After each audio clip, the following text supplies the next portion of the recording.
From early Wilson Stadium here on the campus of UNLV, we welcome you into another edition of Hustlin' Rebel Baseball. Along with Drew Neverett, I'm Matt Neverett, welcoming you into the final of a 4-game series between UNLV and the number 23 team in the country, the Cincinnati Bearcats, who have taken 2 of the first 3 games of the series tonight. In the rare Monday series finale, wrapping up this 4-game set, it'll be Reese Leck, right-hander out of Las Vegas, making his 3rd appearance of the season and his first collegiate start. Third-year player going up against this Cincinnati team that won yesterday by virtue of a 10-9 comeback victory. The Bearcats scoring 3 runs in the top of the ninth to take a lead they would never relinquish. And Drew, for Stan Stolte's team today, a win here would result in a split with a top 25 team. They need it like they need air to breathe at this point. You bet. There's no doubt, Matt. A big series here indeed, and taking 2 out of 4 from a nationally ranked team from the Big 12 nonetheless would be something spectacular. Hoping to see that offense that was on display yesterday. They had 9 hits and 9 runs, and 14 hits in the loss. So definitely starting to get the bats going in the day game yesterday. So look for some of that. Look for Dean Toigo to keep his hot streak going. 3 extra base hits in his first 3 plate appearances yesterday, including 2 home runs. Rebels went back-to-back with home runs in the very first inning, a 5 spot in the inaugural frame. Not enough in the 10-9 defeat. UNLV enters into today looking for a win to push even at 500. They committed 3-4, while Cincinnati enters into this matchup at 4-2. Lewick gets the start. He's got Chase Gallegos catching behind home plate and filling up the battery. Brendan O'Sullivan at first base. J.P. Heft to his right at second. Cooper Sheff manning the hot corner at third, with Paul Myra the fourth at shortstop. Elijah Rodriguez, who was not in the starting lineup yesterday but came in as a pinch hitter late, starts in left field this evening with Gunnar Myro in center and Dean Toigo in right. Cole Koniarski serving as a designated hitter. Lewick, without a decision on the season, has allowed 4 runs on 4 hits in 3 1/3 innings, 5 strikeouts, 2 walks, and a hit by pitch. He'll go up against this Cincinnati team that loves to put the ball in play. Get him on, get him over, get him in. The name of the game for Jordan Bischel's squad so far.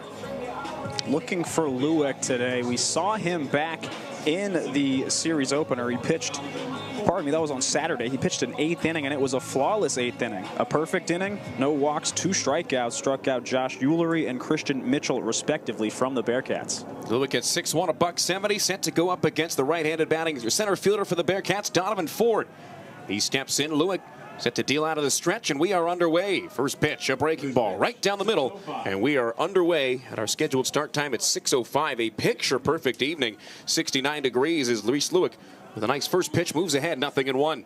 Ford, 6 out of 21 so far this season. He checks the swing on a pitch downstairs, the appeal down to first, and yes, he did, as Toby Basner rings him up for strike 2. Brooks O'Hearn calling balls and strikes behind home plate tonight. Jason Hartzick at second base. Jeff Hendricks, the third base umpire, rounding out the quartet of umpires. Here's the 0-2 on the way. Ford takes a breaking ball downstairs. That goes through the legs of Gallegos. And an 0-2 waste pitch moves the count. 1 ball, 2 strikes. The Bearcats in their black alternate tops with the road gray pants. The Rebels going white on white this evening with the black caps. Lewick set on the first base side. The 1-2 pitch swung on and missed for strike 3. Front door slider fools Donovan Ford, and Lewick picks up where the starter yesterday, Evan Vasilou, left off, both striking out 4 to start out the game. Big start for Lewick. Not a traditional starter in a sense. Not sure how stretched out we'll see him get tonight, but nonetheless, you need to start efficiently and effectively, and a 4-pitch strikeout of the leadoff man is just the way to do that. That'll do it. As the switch hitting catcher Corey Klingenbeck works his way from the third base dugout to the left-handed batter's box. Klingenbeck batting with 1 out, nobody on here in the top of the first inning. 5 hits and 15 at-bats to start the year. He swings to the first pitch, rolls one right side and through. Past the diving second baseman, J.P. Heft into right field. He split the difference between O'Sullivan and Heft, and Klingenbeck reaches on a slowly rolled base hit through the right side. Klingenbeck came in as a pinch runner yesterday for the injured first baseman Dawson Hocuff, and Klingenbeck went 0 for 2. Different result this time, singling through the right side. It's his 6th hit of the year, just his 2nd single. Everything else has been for extra bases. He's on first with 1 down. Lewick looking for a ground ball off the bat of Jack Natilli. Caught yesterday, serving as the DH tonight. A .278 batting average for the right-handed hitter. Short lead for Klingenbeck off the base at first. O'Sullivan holds him on. Klingenbeck watching all the way, takes a slider. That one off the outside at 80. Lewick making the first start of his collegiate career. Third-year player, was without a decision last year in 8 1/3 innings over 10 appearances. Here he is dealing out of the stretch on 1-0. That fastball down and away. Twists Gallegos into the dirt, trying to stop that one from going to the backstop. Natilli so far in this series, 2 for 6, but he's been walked 3 times and hit by a pitch as well. A couple of clutch hits for him as well. He drove in the game-winning run yesterday in the 9th inning. Look to the plate. Fastball right down Broadway, called for strike 1 at 88 on the radar gun. Luke, not a guy who's going to knock the bat out of anybody's hands with the fastball, but does locate well. And Drew, we've seen him over these last 3 years working low to just about everybody. He doesn't come above the belt too often. Rebels looking for a double play, too. Haven't seen one here at Early yet this weekend. Breaking ball, that's downstairs, and the count goes 3-1. Hope to induce some ground balls with those pitches like you talk about, keeping fastballs low and away, low and in, keeping them at the knees big to get the middle infield active, especially with 1 out and a runner on first. The 3-1 pitch, fastball, freezes him on the outside and is called for strike 2. Natilli thought it was ball 4. Flipped the bat towards the dugout. That leaves the on-deck man, Timmy O'Connor, responsible for picking up the lumber and handing it back to Natilli. Tells you where his mind was at. He was not swinging at that pitch regardless. So he's got to see at least one more with a 3-ball, 2-strike count and 1 out, 1 on here at the top of the first. The payoff pitch on the way from Reese Leck. Fastball just off the outside. Didn't miss by much, but it's ruled as ball 4 to put 2 on with 1 down for O'Connor. And Lewick nibbling on that outside edge, and Gallegos couldn't quite frame it up with the snap of the wrist. Cincinnati, the first baseman, number 44, Tommy O'Connor. Lewick into a jam here in the top of the first inning, with Klingenbeck on second and Natilli behind him on first after the walk. Brings up Tommy O'Connor. O'Connor 4 for 21 to start the young season. All 4 of those hits this weekend and 13 at bats. He's in from the left side with an open stance as Lewick kicks and deals. First pitch heater in the dirt at 88, called for ball 1. O'Connor just one of 2 Bearcats in the contest yesterday to have multiple runs batted in. He and Landon Vitterick, both 2 apiece.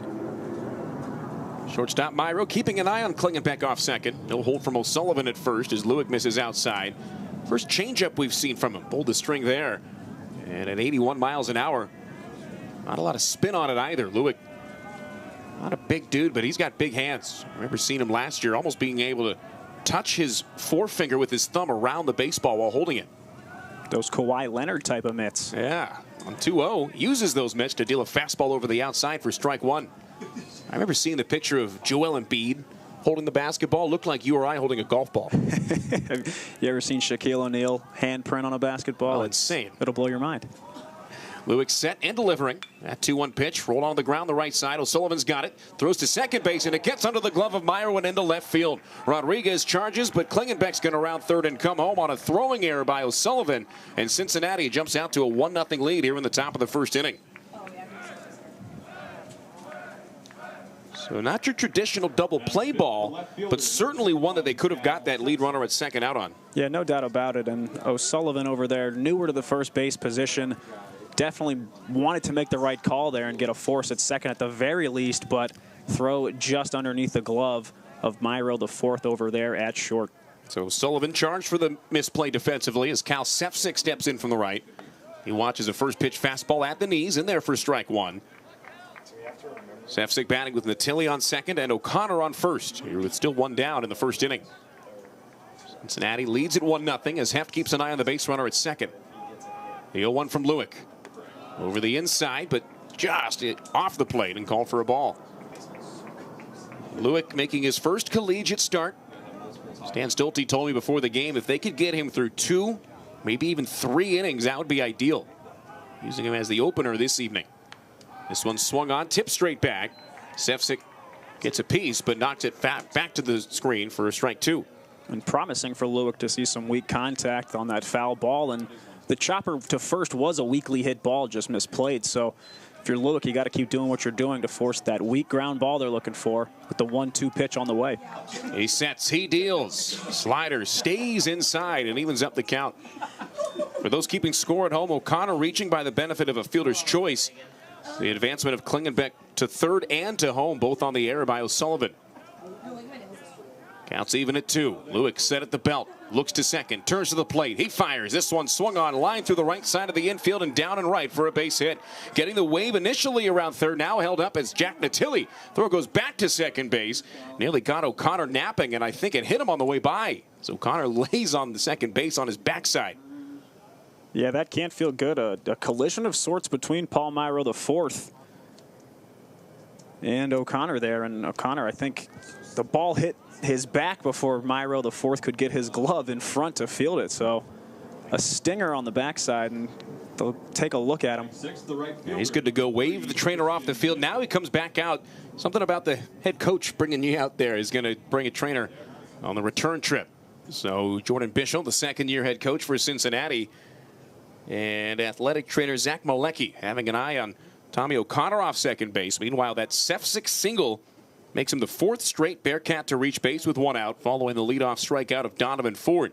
A base hit, a walk, a fielder's choice in an error, and a base hit. Have us here with 1 run across for Cincinnati on 2 base hits to this point in the inning. Christian Mitchell, the on-deck batter, gets set to stand in there. They're still looking at O'Connor as he walks around behind second base. Takes the helmet off, drops into a squat now. Maybe one of those things you just need to walk off, and that looks to be the case as athletic trainer and head coach both head back towards the third base dugout. So with the bases loaded and 1 down, Lewick looking for a ground ball off the bat of Mitchell. Question becomes for UNLV, do they trade 2 outs, rather 1 out for the run? Take 2 outs no matter what here. Yeah, I think with the throwing error from the first base side, you see the corners start to pinch in a little bit. I think the first look, especially on a hard ground ball, is going to be throwing home, get the guaranteed out, cut the run down, and then O'Sullivan should retreat back to first. First pitch from Lewick to Mitchell. Rides high, a bit inside as well at 79. Breaking ball, missing for ball 1. Mitchell hitting .240 to start the season. 3 out of 10 this weekend, including a pair of walks and a stolen base. He's ahead 1-0. Here's Lewick's delivery. Holds up on a swing, but takes that breaking ball over the inside, and the count goes even at 1. And we've mentioned in the past this weekend the versatility of some of these athletes that play for Cincinnati. Christian Mitchell being the premier one. This is the 4th position he's played in as many games here in Las Vegas. He swings here, slices one straight back in foul ground. The catcher Gallegos loses the mask, works towards the screen, reaches up and makes the catch for out number 2. A pivotal second out here in the first inning as it keeps the bases loaded and retires Mitchell, who's been a thorn in the side all weekend long. And that will bring up the number 7 batter in the lineup in Quentin Coates. He's having himself a breakout series if there ever was one. Had played in just 1 game of the first 3 for Cincinnati before this week. Has gone 3 out of 6 here at Early Wilson Stadium, including a double, 2 runs scored, and an RBI. Similar to Toigo in the contest yesterday on the UNLV side, Quentin Coates 3 for 3 in his first 3 plate appearances. Trying to keep up that aggressiveness. He takes a big swing, but comes up empty on strike 1. Lewick pulling the string on a breaking ball there.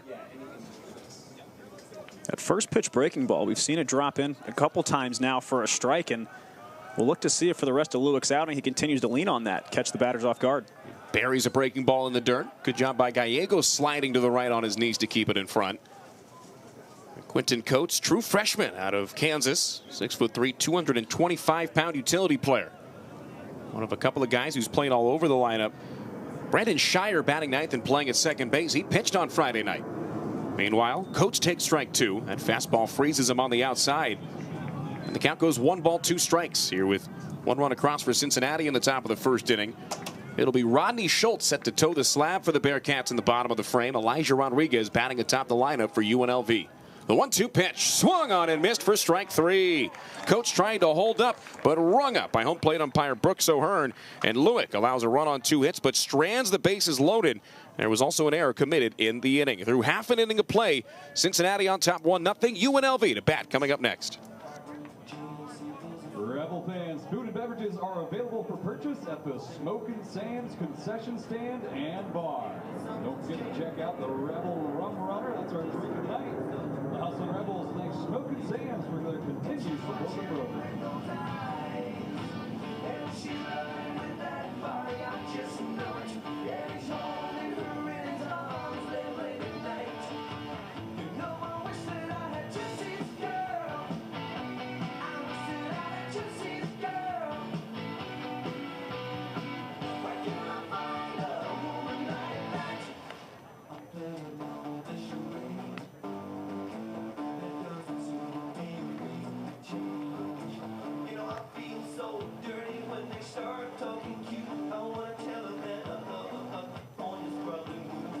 She's watching him with those eyes, and she's loving him with that body. I just know it.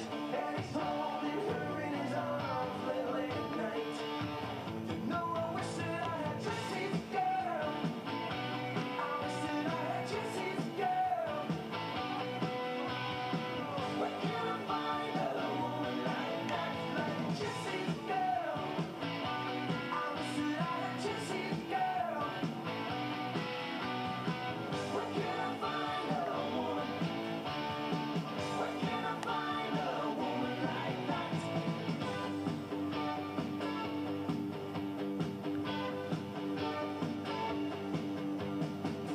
Then I'm looking in the mirror all the time, wondering what she don't see in me. Back with the bottom of the first inning between Cincinnati and UNLV. The Bearcats striking for a run on 2 hits in the top of the inning. The Rebels looking for a response. Elijah Rodriguez set to lead things off. The left fielder atop the lineup with Cooper Sheff batting second and third. J.P. Heff, the second baseman, batting in the 3 spot. Dean Toy going right, batting cleanup with Brendan O'Sullivan at first base and hitting 5th. Cole Koniarski DHing out of the 6th spot with Gunnar Myro batting 7th and playing defensively in center. Catcher Chase Gallegos bats 8th with Paul Myro the 4th batting out of the 9 hole. That lineup against Rodney Schultz, the 6'1", 210-pound senior right-hander out of Central Pennsylvania. First year in the Cincinnati program, transfer from Division II Pitt Johnstown. His first pitch to the left-hand batting Rodriguez is in for a called strike. Erod, not in the lineup yesterday, but came in as a pinch hitter. He struck out swinging to finalize the contest in a 10-9 Cincinnati win yesterday. He watches a pitch over the outside at 93. Schultz steals strike 2. Schultz so far this year making a second appearance tonight in 2/3 of an inning against Duke last weekend. Charged for 4 runs on 4 hits. Rodriguez fights off an elevated fastball, knocks it straight back over the screen and stays alive on 0-2. In that game against Duke, Schultz picked up a no decision while walking 2 and striking out 1. This is going to be his opportunity to stretch it out and to start tonight. Yeah, and he's doing a great job pumping in 92 and 93 in consecutive pitches. He misses low with a changeup. 89 on the changeup. Nothing to scoff at on ball 1. Not at all. Rodriguez, 4 out of 22 to start the season. Transfer from Oral Roberts looking to generate some offensive momentum. Out of the full line, Schultz gets him to swing and miss over a breaking ball for strike 3. First slider that he's thrown, Rodriguez down on strikes, and that brings up Cooper Sheff, the third baseman. Setting the defense for the Bearcats with Corey Klingenbeck doing the catching and filling up the battery. He's got Tommy O'Connor deep in the hole at first base with Brandon Shire, the second baseman. Another two-way player for head coach Jordan Bischel. Charlie Niehaus at shortstop, Quincy Coates at third. The outfield left to right, Cal Sefcik, Donovan Ford, and Christian Mitchell playing, as you had said, Drew, his 4th position in 4 days. Yeah, saw him pitch a little bit, second, third, and right field tonight. First pitch swinging. Sheff lines one to straightaway center field. Coming in and diving forward is Ford. He can't get underneath it as it falls in front of him for a base hit. Cooper Sheff wastes no time knocking his first hit of the series. His 4th hit of the year puts the tying run on for the meat of the lineup as J.P. Heft out of the 3-hole due up next. Well struck ball driven directly up the middle, and that's a no-doubt single for Cooper Sheff. Good to see him earn a trip to first base via the hit.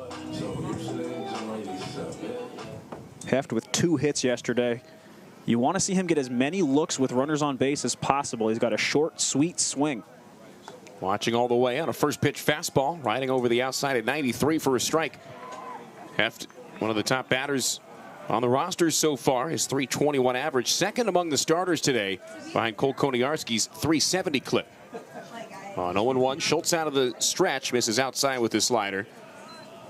Schultz in 3 seasons at Pitt Johnstown was 12-11 with a .506 earned run average. Started all 36 games in which he played in, 176 strikeouts in 185 innings. Check throw to first base sends Sheff diving back in head first. He's able to get underneath it. And Sheff, who is 0 for 1 in stolen base attempts, is going to lengthen that lead. Yeah, Rodney Schultz, the Cincinnati Bearcat, a special talent, dominated at the Division II level at Pitt Johnstown, won D2 Baseball National Pitcher of the Week last season, throwing a no-hitter versus Mercyhurst College on April 20th. Dominated the Lakers in that game. Looking to dominate the Rebels tonight, but UNLV threatening here in the first. Pitch in the dirt as Heft moves ahead, 2 balls and a strike. Central Pennsylvania region, an area you and I a little bit familiar with, growing up in the western part of the state. Heft lines one through the right side of the infield for a base hit. Sheff holds up at second base on a 90-foot advancement as the throw from right goes deep to the cutoff man. Back-to-back base hits as Sheff and Heft have set the lineup with Dean Toigo due up with 2 on and 1 down. Heft, a really nice piece of hitting. He recognized the fastball a tad late, but it didn't matter because of that bat speed that he possesses. Pushes it through the right side on a hard hit grounder. We got first and second with the big power threat lefty Toigo stepping into the box. Heft always does such a good job of keeping the hands inside the baseball. There's times where he looks like he's swinging in a phone booth. Really tight, compact swing. First pitch to Toigo. Outside, called for a ball on a heater.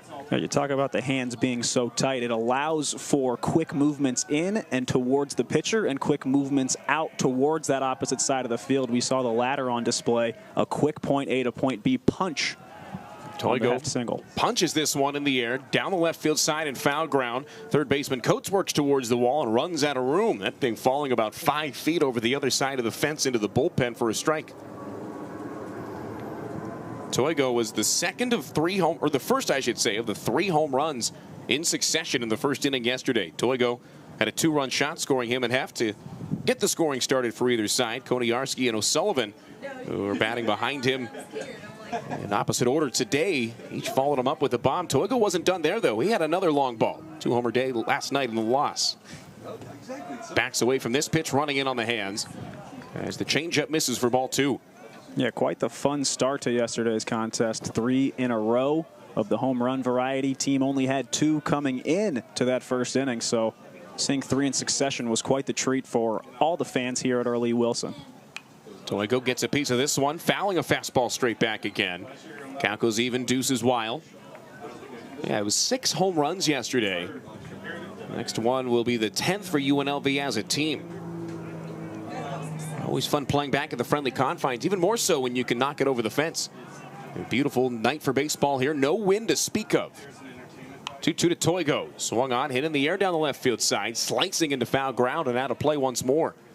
It's unique. We traditionally see a bit more wind, especially heading out towards the center field wall here in Las Vegas this time of year, but it's been so mild and so pleasant all 4 days of this weekend. Schultz takes the sign from Klingenbeck and brings the hands together in the set.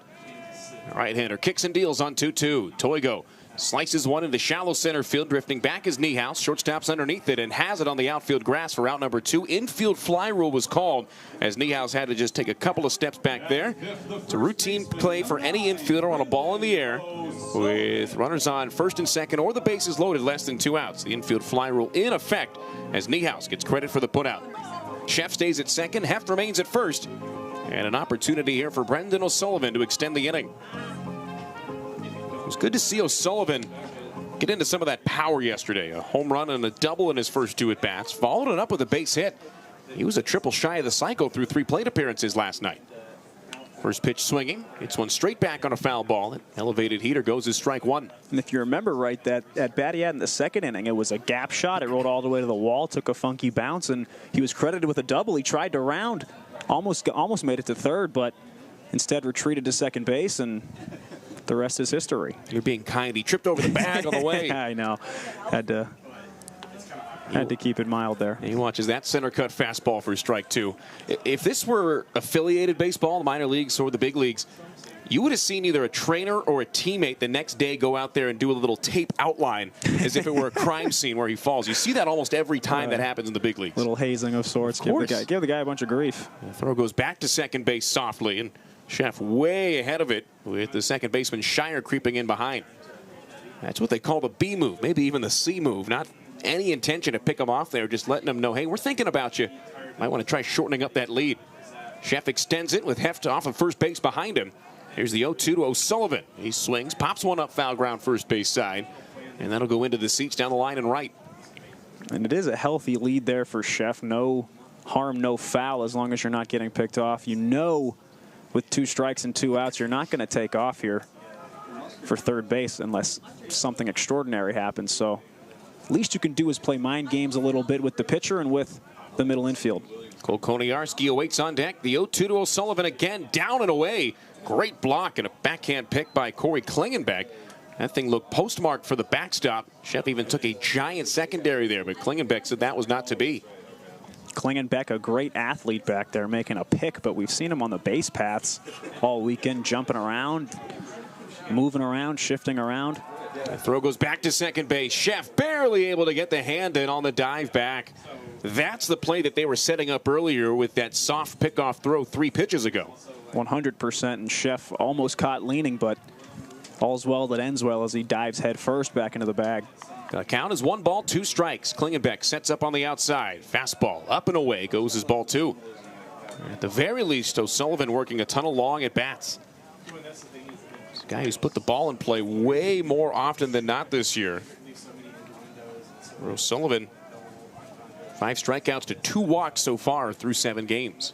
The 2-2 swung on, fouled back again.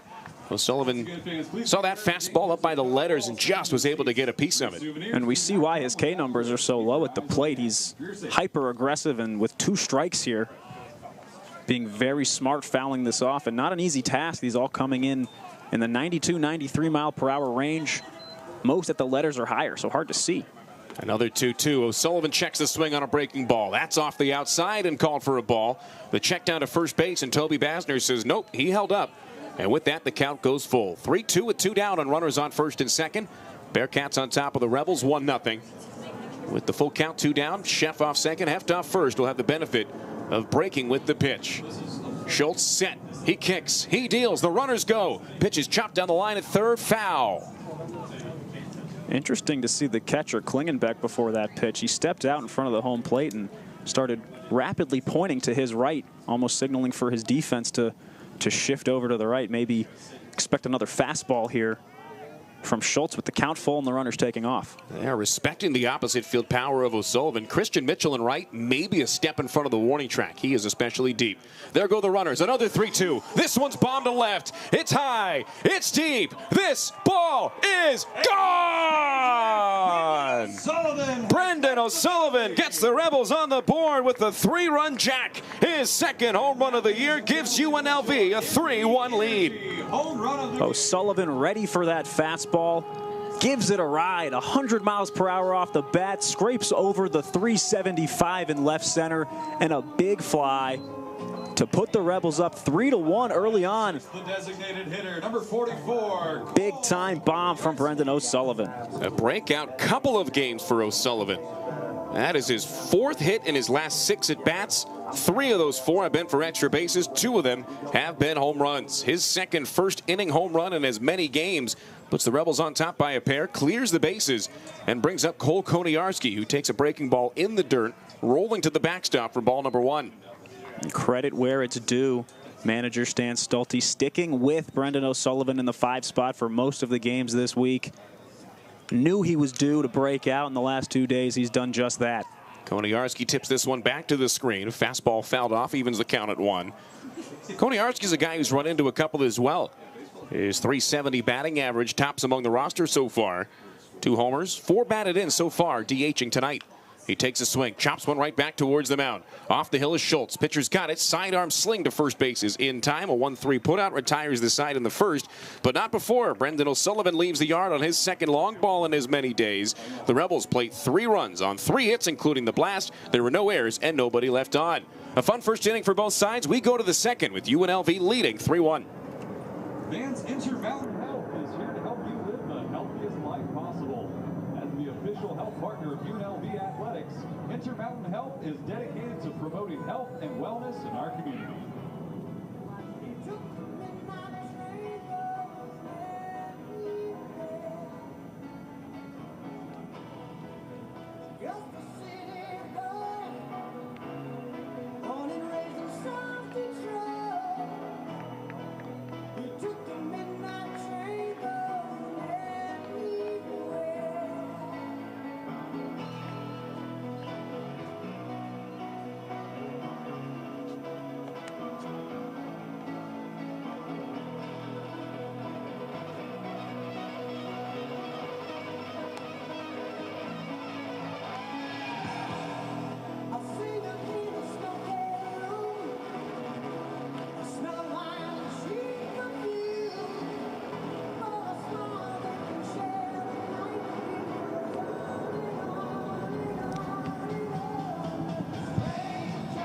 Hustlin' Rebel Baseball, presented by Findlay Toyota. After the game or anytime, visit or click Findlay Auto. Findlay Toyota is the largest Toyota dealer in Nevada. Be sure to ask for John Barr. He'll do anything to sell you a car. Matt Neverett and Drew Neverett here at Early Wilson Stadium. The Bearcats scoring a run in the top of the first inning. The Rebels responding in a big way in the bottom of the frame. 3-run home run by Brendan O'Sullivan. It gives him his third, fourth, and fifth RBIs on the young season and gives UNLV an early 3-1 advantage. The 8-9-1 hitters due up for Cincinnati, who earlier this afternoon moved up to the number 23 team in the country by D1Baseball.com. Entered into this weekend at number 25. Their right-hand batting shortstop, Charlie Niehaus, leads things off against Reese Leck. Second inning of work begins with a heater off the outside. And the right-on-right matchup starts out 1-0. Niehaus followed by Shire, then the leadoff man, Donovan Ford. First three to get it going for second-year head coach Jordan Bishel. Leck out of the stretch, sets and deals. Big swing and a bigger miss by Niehaus. Moves the count even at 1-1. Shortstop, 4 out of 14 to begin the year. That's a .286 average. All 4 of those hits are singles to this point. Corner infielders creeping in just in case. And on 1-1, Leck throws one just below the knees and over the plate. That does go as ball 2. Leck looking to get the strikeout pitch back here. Started and ended the first inning with strikeouts. For him to continue and throw 2, maybe 3 in this one like he's supposed to. Got to get that pitch back, and we see a great slider right there to even the count. Yeah, he pulled the string as Niehaus whiffed again as the count goes even. Sam Simon on the shelf. As Stan Stolte told me, hopes to get him back next weekend. He described it as tenderness in the arm. It's going to be a bullpen day through and through as Niehaus swings and misses at strike 3. Yet another breaking ball fools him. And Reese Leck has now struck out 3 of the first 8 batters he's faced, all swinging. He's got that whiff stuff going tonight. He'll try to keep it going against the number 9 hitter, Brandon Shire, making his first plate appearance of the year. 3 swings, 3 misses on 3 sliders for Charlie Niehaus facing Reese Leck. So if you're Leck, you got to keep going with that slider, especially to the righties. Maybe don't see it as much here against the left-handed Shire, but the right-handed slider of Leck doing damage early. First pitch to Shire, spotted down and away, but just missing a bit off the outside. That'll go as ball number 1 to start the at-bat. We saw Shire pitch yesterday, 2 2/3 in fact. As Leck pitching tonight, sets on 1-0 and deals. There's that one in the dirt again. 2 balls, no strikes to Shire. Gave up a run on 4 hits in 2 2/3 innings. Shire came in and quieted the tide after the starter Adam Marakic charged for 5 runs on 5 hits, including the 3 consecutive homers in the first for UNLV last night. Watching all the way, Shire takes a center cut fastball for strike 1. And after back-to-back pitches low to start the at-bat, there was no inclination whatsoever to swing there from the right or the lefty. Sheff at third, creeping in front of the bag just in case. As Shire takes a swing, chops one the other way to first. Picked up by O'Sullivan on 1 hop. He'll stick the handoff, call off Leck, and mend the foot race to first base himself. Scored 3 unassisted. Back-to-back putouts to start the inning for Leck. He tries to breeze through this second. He'll go up against the top of the lineup, and Donovan Ford in that pursuit. An error in the first inning from O'Sullivan aside, he started to look more and more comfortable each day he's been out there at first. A lot of different spots at the first base position he's been asked to play. He fields in a lot, as we see here, just the toes on the infield grass, but improvement from Sullivan day by day at first. A wicked slider creeps across the outside for a called strike 1. That thing tumbling across the entirety of the plate. Ford with a strikeout so far. Leck got him swinging to start off the contest. 0-1 on the way. There's the fastball, and it's up and outside. You don't see it as often nowadays in college baseball, but Leck did go play summer ball this summer in the California League for Menlo Park through 24 2/3 innings over 5 outings. Throws another breaking ball over the outside here. In there for a called strike 2. Talking with Stan Stolte before the year about just the landscape of college baseball nowadays. He said he had maybe 5 or 6 guys on the entire roster play summer ball. That did not used to be the case. It's intriguing to hear. That used to be a standard. All the best guys would go play in the summer. Ford swings and grounds this one to third. Scooped up by Sheff. The throw to first is high, and it's over the glove of O'Sullivan as Ford takes the turn around first. He heads to second. JP half picks it up on the backup, puts it in the back pocket. That'll be a throwing error by Cooper Sheff as Ford reaches second base on the misplay. Now, a hot shot right to Sheff. He had plenty of time Got the feet set, but just angled it too high, and O'Sullivan couldn't get up there. And the Hustlin' Rebels have seen the speed threat that Donovan Ford possesses all week long. Chef likely thinking about that in the back of his mind, knowing he has to get that ball out of the glove quicker on the way to first base. Typically, that prompts something to go awry and the throw just a bit high. So Lewick can get out of this one cheaply enough if he's able to retire Corey Klingenbeck. Switch hitter, batting left-handed once again after singling to right field in the first.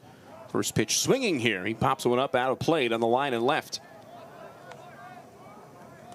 Klingenbeck's 4th hit of the weekend, pushing his batting average on the season up to .375. Always a power threat, Klingenbeck, too. He went yard on Friday and went yard again on Saturday. Lewick set on 0-1. Turn in the throw to second. That's almost behind the runner, but Myro able to jump over top of him. He wasn't even worried about applying the tag there. He was just trying to keep it from going into center field like with what happened in the late stages last night. Cincinnati taking advantage of some late inning miscues and scoring 3 runs in the top of the 9th inning, holding on to a 10-9 victory. 0-1. Fastball rides inside. Evens up the count at 1. We've seen plenty of those pickoff moves to second from the Hustlin' Rebel pitchers this entire series, and just based on the odds, chances are one of them's going to not be a clean connection between pitcher and fielder holding him on. This one grounded back up the middle, right to the shortstop Myro, who was holding the runner on. He steps and fires, and that one in time on a 6-3 ground out to retire the side. No runs, no hits, 1 error, 1 left. After an inning and a half at the Earl, it's UNLV 3, Cincinnati 1. Parkway Tavern, the official partner of UNLV Athletics and the official home of the Rebels on the road. With 250 beers, 24/7 gaming, and 7 Valley locations, there's no better place to catch the Rebel game than Parkway Tavern.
Leading off the bottom of the second for UNLV, the center fielder, number 23, Gunnar Myro. The bottom third of the Rebel lineup set to get it going here in the home half of inning number 2. 3-1, UNLV on top thanks to a 3-run Sullivan slam in the first inning. It'll be Gunnar Myro, Chase Gallegos, and Paul Myro the fourth. The first 3 up against Rodney Schultz. Here to start off the second. First pitch from Schultz. Myro swings and knocks one straight back. Foul ball that clears the press level and lands amongst the spectators here at Earl E. Wilson Stadium. Gunnar Myro hitting .263 to start the season. 5 out of 19. All those hits have been singles. Right-handed batting center fielder takes high. The count goes even. 29th pitch for Rodney Schultz on the game. Moves the count even at 1-1. And Myro took that first hack like he's a guy with only singles so far this year. Wants to find a gap, wants to find a ball that leaves the yard. Myro takes another one. This one below the kneecaps and missing for ball 2. 91 on the fastball for Schultz. That's been one of his slower offerings when it comes to the straight stuff. I've been impressed. Not a huge body, not a big arm, but he's been in the mid-90s all evening so far.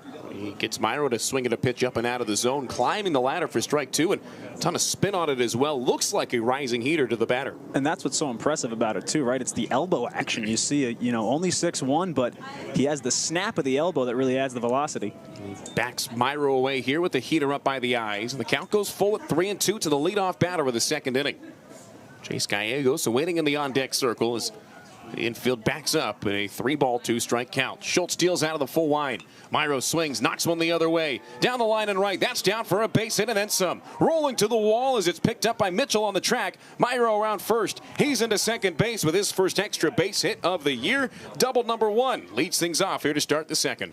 Right on cue. He was ready for that one. It was a fastball. You see the back foot slide back a little bit, prompting that ball to go hard into the right field corner. And Myro's got some wheels on him, rounding second pretty hard. He wanted to go 3, held up, and wisely so by Nick Rush coaching third base. So for Myro, first extra base hit of the year sets up Chase Gallegos with a runner in scoring position. Gallegos just 2 out of 12. He squares to bunt here. Pulls it back at the last second as it bounces in the dirt. There goes Myro to third. The throw from Klingenbeck on time and on the money. Myro gunned down 2-5 at third. Trying to take the extra 90 on a wild pitch, and sometimes you get excited, the eyes light up, and a great reaction play by Klingenbeck, the catcher. We've talked about his athleticism. Was able to keep that in front of him, rifled it with perfect accuracy to third. Of course, the old adage is you never want to make the first or the last out of an inning at third base, although base running philosophies have changed as Gallegos hits one high in the air to straightaway center field. Back goes Ford. Center fielder at the track. He's at the wall. He turns around and makes the catch for the out. Ford had to go a long way. A big banana hook in the middle of the route as well. But as we've said already tonight, all's well that ends well as he caught that one before softly banging his back into the wall.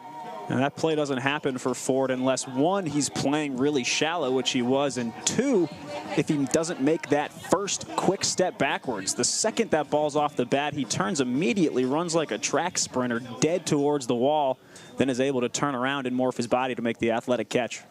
Here's Paul Myro IV, the number 9 man in the lineup, as he takes a breaking pitch over the outside for a called strike.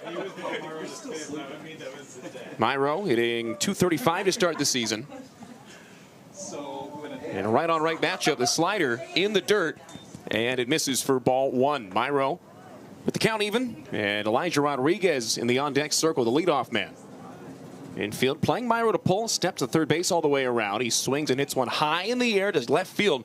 Looks like Cal Sefcik's got a play. Left fielder in front of the track, stops, settles underneath, and makes the catch over the left shoulder for out number 3. So a leadoff double, followed by a put out on the base pass, and 2 flyouts have the Rebels down in order in the second.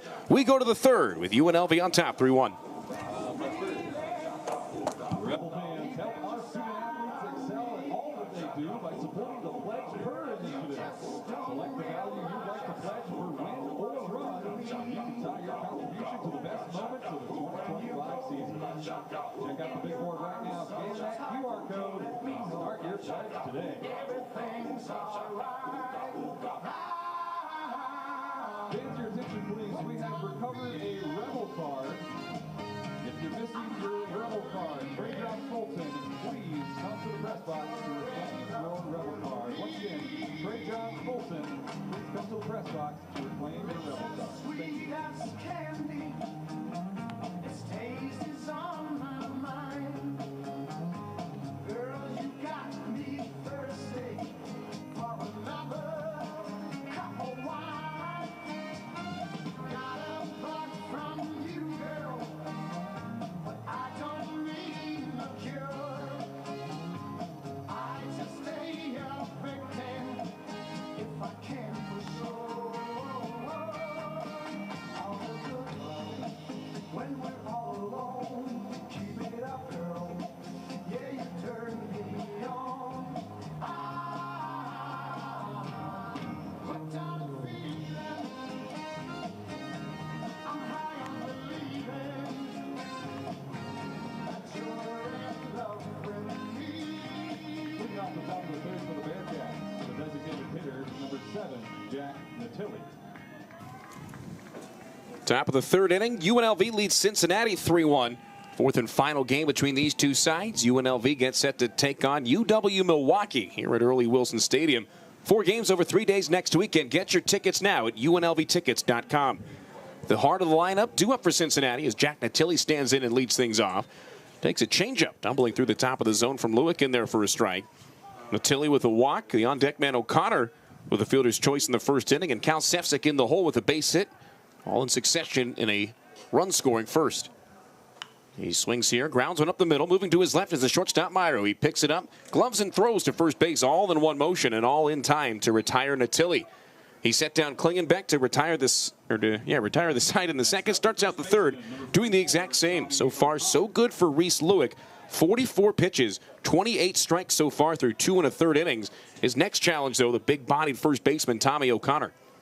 Yeah, Lewick finding the zone at a decent rate, but started off with the strikeout ball being the big benefactor for him, and 3 strikeouts in his first 4 outs recorded. Now getting that weak contact on ground balls more often. We see one right here. There's a weakly tap ground ball back up the middle. Myro charges shortstop, slings one across the diamond in time to first base. O'Connor, big dude, but running hard there. And that's 3 straight ground outs to short. Final out of the second and the first 2 outs of the third.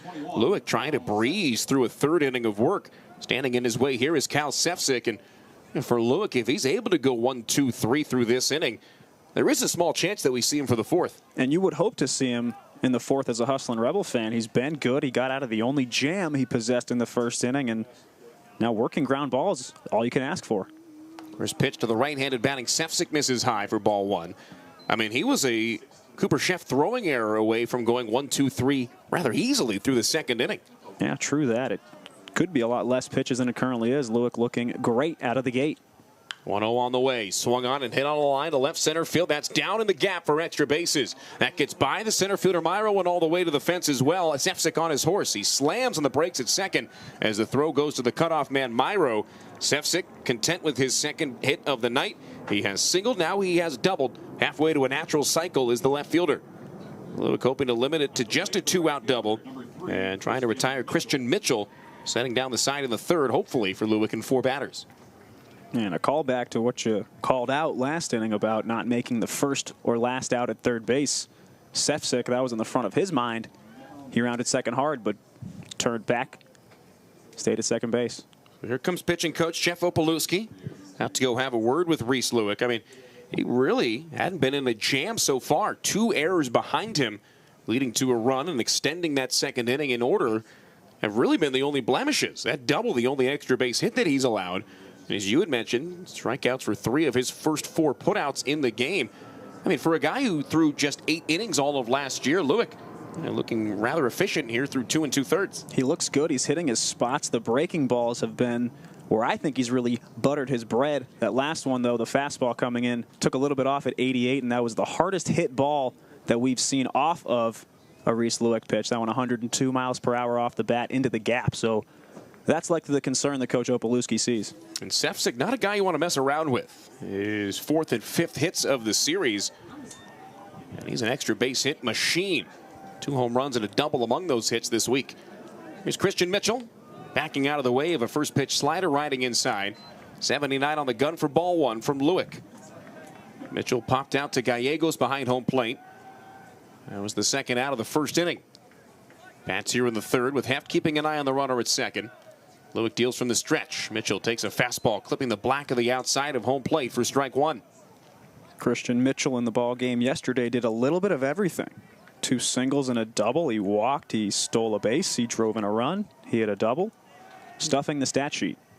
Takes a big swing, but comes up empty on a breaking ball here. Lewick fooled him badly on the slider to move the count 1-2. And that's more of what you have to see and what you have to encourage Reese Leck to do here. I mean, these sliders on the right-handed batters, almost unhittable thus far. See if he can jam him in on the thumbs. Gallegos sets up over the outside. The 1-2 pitch. That's way down, way outside, and a beautiful stop by Gallegos. Kind of took a leap with that ball as it bounced. Of any Hustlin' Rebel defender, I might be the most impressed with Chase Gallegos this weekend. He's keeping everything in front of him. Very mobile back there behind the dish. Counts even at 2 as Lewick checks second, turns to the plate and delivers. That breaking ball just off the outside, and the count goes full. We've seen Lewick throw that slider to both sides of the plate pretty much 50-50. Doesn't seem to have a preference with the righties where he throws it. Let's see what he comes back with here. The 3-2 payoff pitch on the way. Fastball called, strike 3. Perfectly located down and outside as Lewick strikes out Mitchell, looking for his 4th strikeout through 3 innings of work. A 2-out double stranded on, and the Bearcats with no runs on 1 hit, no errors, and the man left, Strand Sefcik, in scoring position. Top of the Rebel lineup, set to get it going in the bottom of the 3rd. UNLV leads Cincinnati 3-1.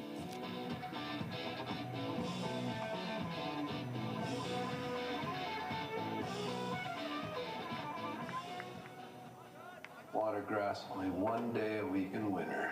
Done. Secure the victory. Watergrass only 1 day a week in winter. It's the law. Find your assigned watering day at snwa.com.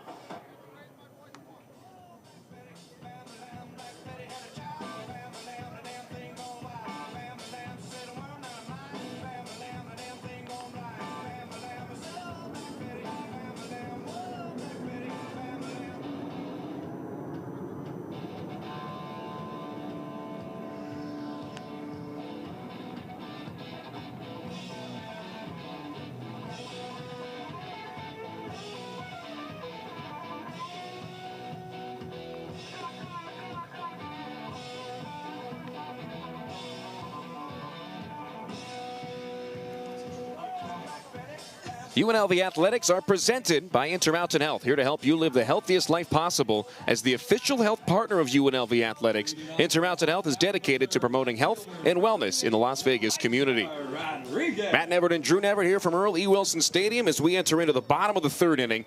UNLV on top of Cincinnati 3-1 as Reese Leck able to escape a jam in each of the 2nd and the 3rd innings, allowing a 2-out base runner in each of those 2 frames, but stranding him on second base on both occasions. Bats have backed him up so far, and the Rebel lineup flips back to the top as Elijah Rodriguez steps in from the left against Rodney Schultz. Schultz steals upstairs, his 39th pitch of the game, misses for ball 1. Rodriguez, his only strikeout victim so far. Fanned him to begin the 1st. Every other Rebel has put a ball in play since. Schultz from the full line delivers. Rodriguez chops one up the middle. Diving is the second baseman, and it's by Shire and into center field for a base hit. So Rodriguez with his first hit of the game becomes an insurance runner on first base. UNLV with their 6th hit of the contest already, and it brings up Cooper Sheff, who singled and scored back in the 1st inning. Got to be big for the mental of Elijah Rodriguez to get on base via the base hit. His first base hit of the series at home and hitting in the leadoff spot. You really need to pride yourself in getting on base often. He's got on a couple times via the walk and the hit by pitch, but that one a well-struck ball on the ground up the middle. Rodriguez now 1 out of 9 in the series, as Cooper Sheff looks to drive him at least over, potentially in. Sheff in from the right side, laced a base hit back up the middle earlier on. Swings here early and hits one high in the air to right center field. Playable for the right fielder Mitchell. Calls off the center fielder Ford in the gap. Reaches up and makes the catch for out number 1. No tag from Rodriguez at first base. So he heads back as Sheff flies out to drop to 1 for 2. Now an opportunity for J.P. Heft, who went oppo, knocking one through the right side back in the 1st. Would be extremely surprised to see Heft go after the first pitch here. All weekend it's been a strong suit of his, being patient, taking the first pitch, and especially with Sheff being aggressive and swinging at the first pitch. There is a big hole on the right side of the infield with O'Connor holding on at first and Shire shaded up the middle. Schultz out of the stretch deals. That first pitch high and outside, an easy one to take for J.P. Heft. Talk about a guy who has been able to adapt his approach depending on the game situation, and even the pitcher. Heft has been as ultra aggressive as can be. He's also been one of the most patient hitters on the roster at times over these last 2 seasons. On 1-0, he gets aggressive. Grounds one, third base side and through. That gets by Coates and into left field for a base hit. Rounding second is Elijah Rodriguez. He'll stop there on a 90-foot advancement as J.P. Heft able to get one into left field and put 2 runners on here with 1 out in the 3rd.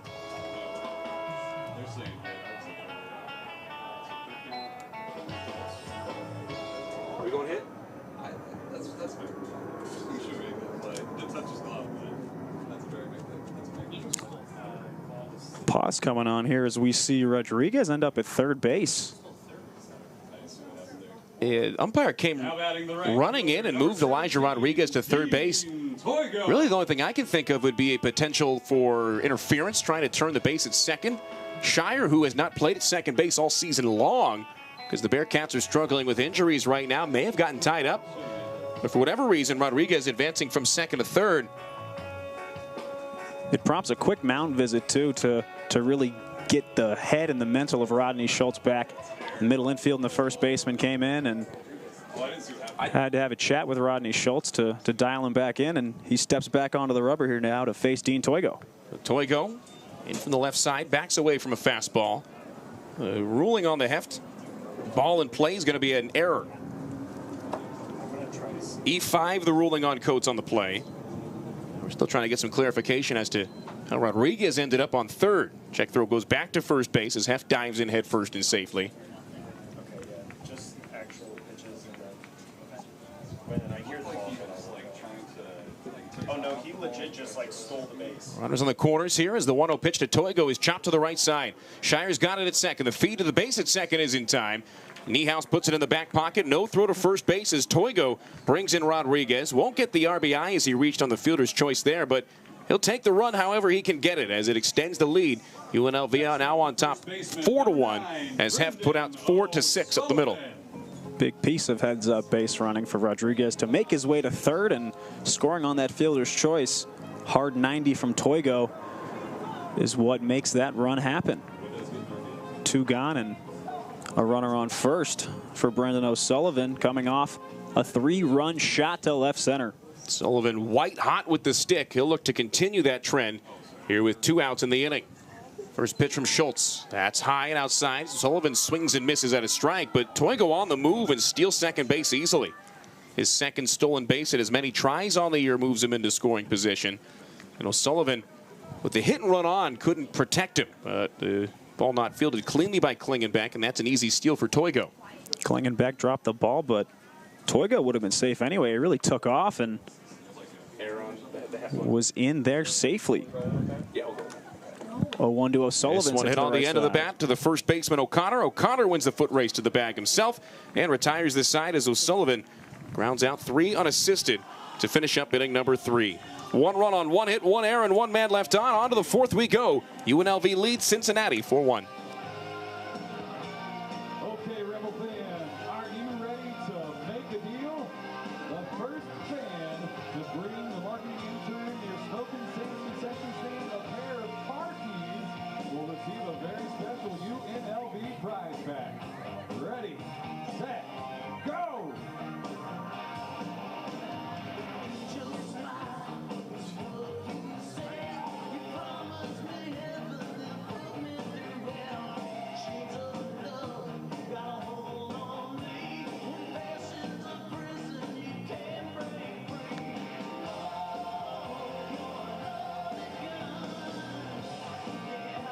And we have a winner. Thank you for playing Let's Make a Deal.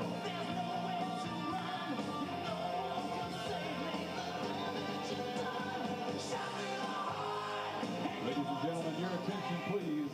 Taking them out for the Rebels, number 32, Dylan Rogers. For the dogs that, you know. Why will not play like this, man? Number 6. It's crazy right now. Yeah, there you go, stop. It'll get a lot more worse for getting better. Look, mama hit my phone and said rap's no good. Better than telling me the check's no good. Now they wanna act like I do no good. Funny cause I really did more than I should. I made a decision last night that I would die for it. Just to show the city what it takes to be alive for it. Can't get me on the line so they hang me out to try for it. You know 40 wants peace, but I'm down to cut ties for it. And I can't sleep these days, let them take one. If they don't have a story these days, they'll make one. 4-1 UNLV over number 23 Cincinnati as we go to the top of the 4th inning. The bottom 3 hitters in the Bearcats lineup set to get it going, and here's Drew with the 4th inning play-by-play. Thank you, Matt. We see a new hustling Rebels pitcher take the mound. It's Dylan Rogers. wearing number 32 in relief of Reese Leck. Rogers, sophomore right-hander from Reno, Nevada, steps on the rubber and delivers the first pitch. Swung on and missed by Quentin Coates. Bearcats' third baseman stepping in for his second ups. Struck out swinging in the first. And if it weren't for the walk-off home run from Reno native Mikey Cruz Jr., Dylan Rogers may be having the best weekend so far for a Rebel and for a Reno native. Next pitch, off speed, misses in the dirt, gloved by Gallegos. Count moves to 1-1. After struggling mightily in his freshman year last year, Rogers made his season debut on Friday night, went 1-2-3 through the top of the ninth inning. Very effective outing from Rogers as the 2-1 comes across. Fastball misses high. 2-1. 4-1 the score here through 3 full. Hustling Rebel offense on display, and an excellent 3 innings from Reese Leck, the starter who acted as an opener, but was able to go 3 full innings. 2-1 delivery from Rogers. Chopped foul towards the Bearcat dugout. The importance of the 3rd inning from Lewick can't be understated. When we talked with Stan Stolte pregame, he said he wanted Lewick to get through 2 to 3 innings. And in our minds, we looked at each other and said, yeah, he's expecting 2. So for Lewick to be able to go out there and stretch it out to get through 3 in just over 50 pitches, he was as efficient maybe as he's been in his college career tonight. Yeah, 3 innings, 3 hits, 1 run. It was earned, a walk, and 4 Ks, the line on Lewick, as Rogers misses up high here with the fastball. The count winds up full at 3-2. But your standard opener, whatever level of baseball you're playing at, typically you're going 1 inning as the opener, then you get your long reliever out of the pen. But, you know, when you're attempting to piecemeal it together like you are tonight in the 4th game of a 4-run set, tough to do. Full count pitch elevated out to right field.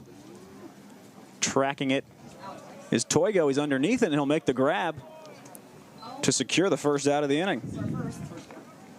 Can of corn play for Dean Toigo as Next up, the shortstop Charlie Niehaus will step in. Struck out in his first appearance in the 2nd inning on an excellent slider from Reese Leck. We saw plenty of those sliders to right-handed batters miss the bat. And Lewick's need tonight was predicated by just a lack of arms at this point of the year, 4th game of a 4-game set, but there is a mathematical purpose behind the opener.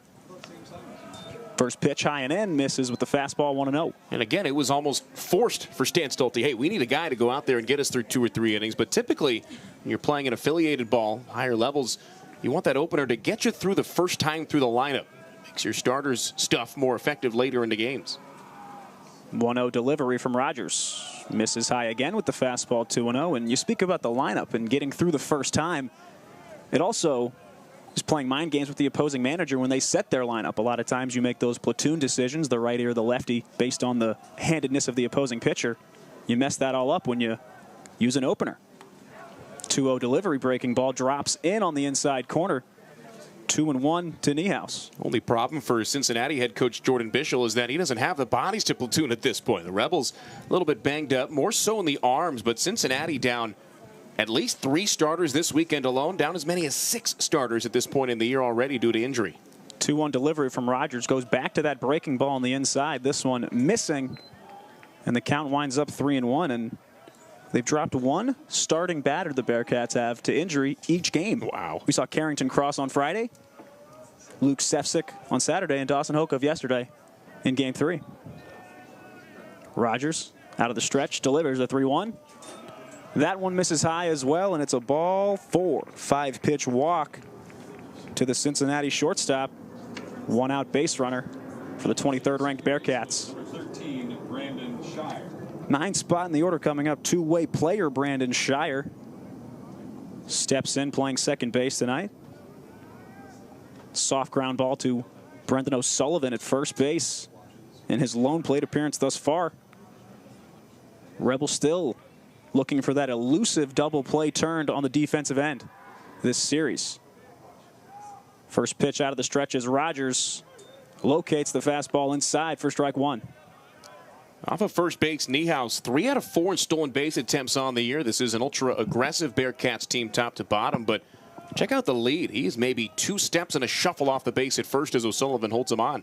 Really tight leg to leg almost with first baseman O'Sullivan, and a look from Rogers. It's going to be a balk. Did not fully step off the bag before making the turn. It's going to prompt the balk call from home plate umpire Brooks O'Hearn. A free bag for the Bearcats shortstop as he advances 90 feet to second base. And that's what the threat of a stolen base will do to a pitcher, making you think that extra little beat. 0-1 delivery, just missing the outside corner. Count evened up. 1 ball and 1 strike here with 1 out in the top of the 4th.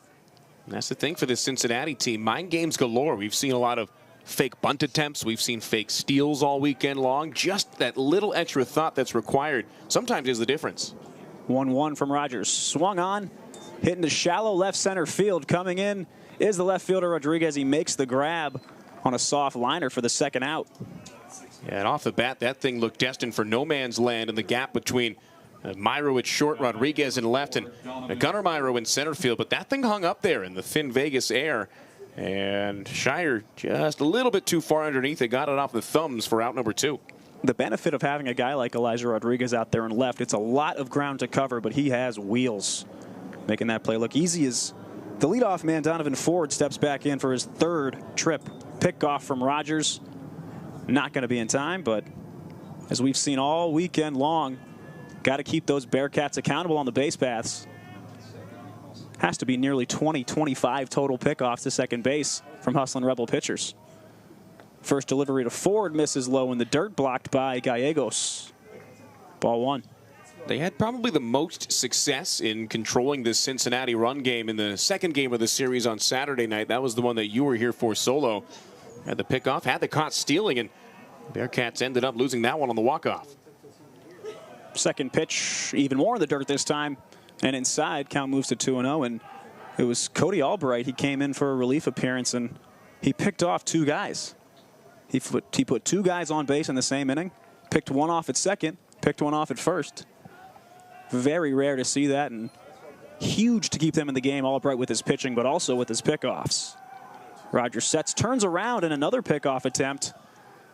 Bit of a unique retreat there from the base runner Niehaus.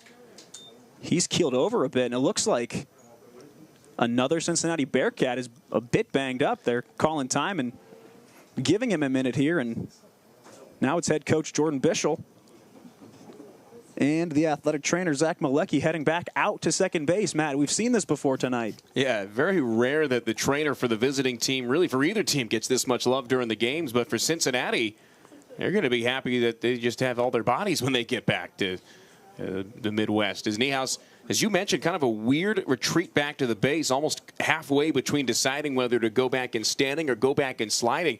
That can create some awkward positions, and it looks like, hate to guess the injury or potential of a bite, but the right hip, the right quad, he's kind of holding that area and stretching that out. And it's the second time tonight we've seen a Bearcat on second base wave the trainer off, and the head coach and trainer go out there anyway, but they're going back to the dugout now as Niehaus, almost by necessity, stays in the game at second. That's exactly what you said. He was halfway between the dive and the no dive, and you're right, he took that right step and stepped on the bag, and the force from making that step can alter all sorts of muscles in your lower half. Hopefully for Niehaus, he's okay, and it looks like he is. Takes his primary lead off second base, and Ford awaits the 2-0 from Rogers. That one driven hard. It's down the line. It's past the outstretched chef glove, and that's going to score a run. Donovan Ford gets the Bearcats on the board in the 4th inning. RBI base hit for Ford is his first hit of the day. It's his 6th RBI of the season, and for Rogers, through the walk comes back to bite you. Of course, the balk ultimately moving him into scoring position, but that's the way that this Bearcats team plays. One thing leads to another, all of a sudden it's an avalanche. Rogers needs to stymie this momentum right here in a 2-run game. Situational hitting and play is the name of the game, the MO of the Cincinnati Bearcats, and they are able to scratch and claw and get that second run. 4-2 ball game now in the top half of the 4th. 2 gone, and catcher Corey Klingenbeck steps in. Pick off again, this time to first base, checking Donovan Ford. Ford a stolen base already this year. Short primary lead, Rogers checking over there at first again. O'Sullivan holding him on. First pitch fouled off. Back behind home plate, 0-1. Klingenbeck, a single in the first. Came around to score on the throwing error on the fielder's choice from Brendan O'Sullivan. Klingenbeck steps out, adjusts the helmet, steps back in to that left-handed batter's box, and awaits the 0-1. Rogers a pickoff again. Ford slides back in safely. 2 consecutive times we've seen Donovan Ford take that quick, speedy jump towards second base, the 2-footed hop. And Dylan Rogers clearly thinking about him over there at first. We see that hop again, back and forth and back and forth. As the 0-1 misses outside, fastball just can't scrape the corner. Count even, 1-1. And if I'm a pitcher in this situation, especially as a veteran, which Rogers is not yet as a true sophomore, you want to just time that up. Every runner kind of doing it similarly. Ford's, though, a little bit more aggressive. There's a way you can time that, though, to your advantage.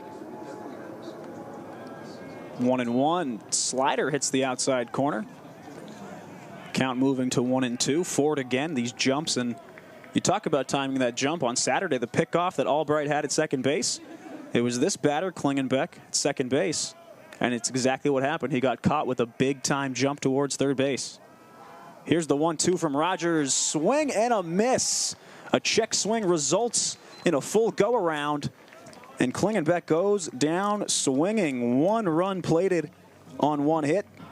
No errors and 1 left on for the Cincinnati Bearcats. We're halfway through the 4th inning. Hustlin' Rebels lead Cincinnati 4-2. Hustlin' Rebel fans, don't forget next weekend, head back to Earl E. Wilson Stadium as the Hustlin' Rebels take on UW Milwaukee. The Panthers will be in town on Friday. That's February 28th. First pitch at 6:05. We've got a doubleheader on Saturday and a day game on Sunday. For tickets, head to UNLVtickets.com or call 702-739-3267. That's 702-739-FAN.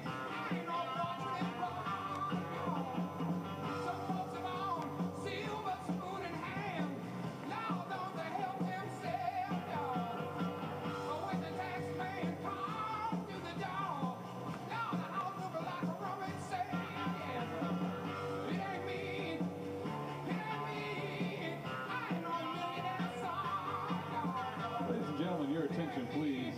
Coming out of the bullpen for the Bearcats and now pitching number 40, Hudson Johnson.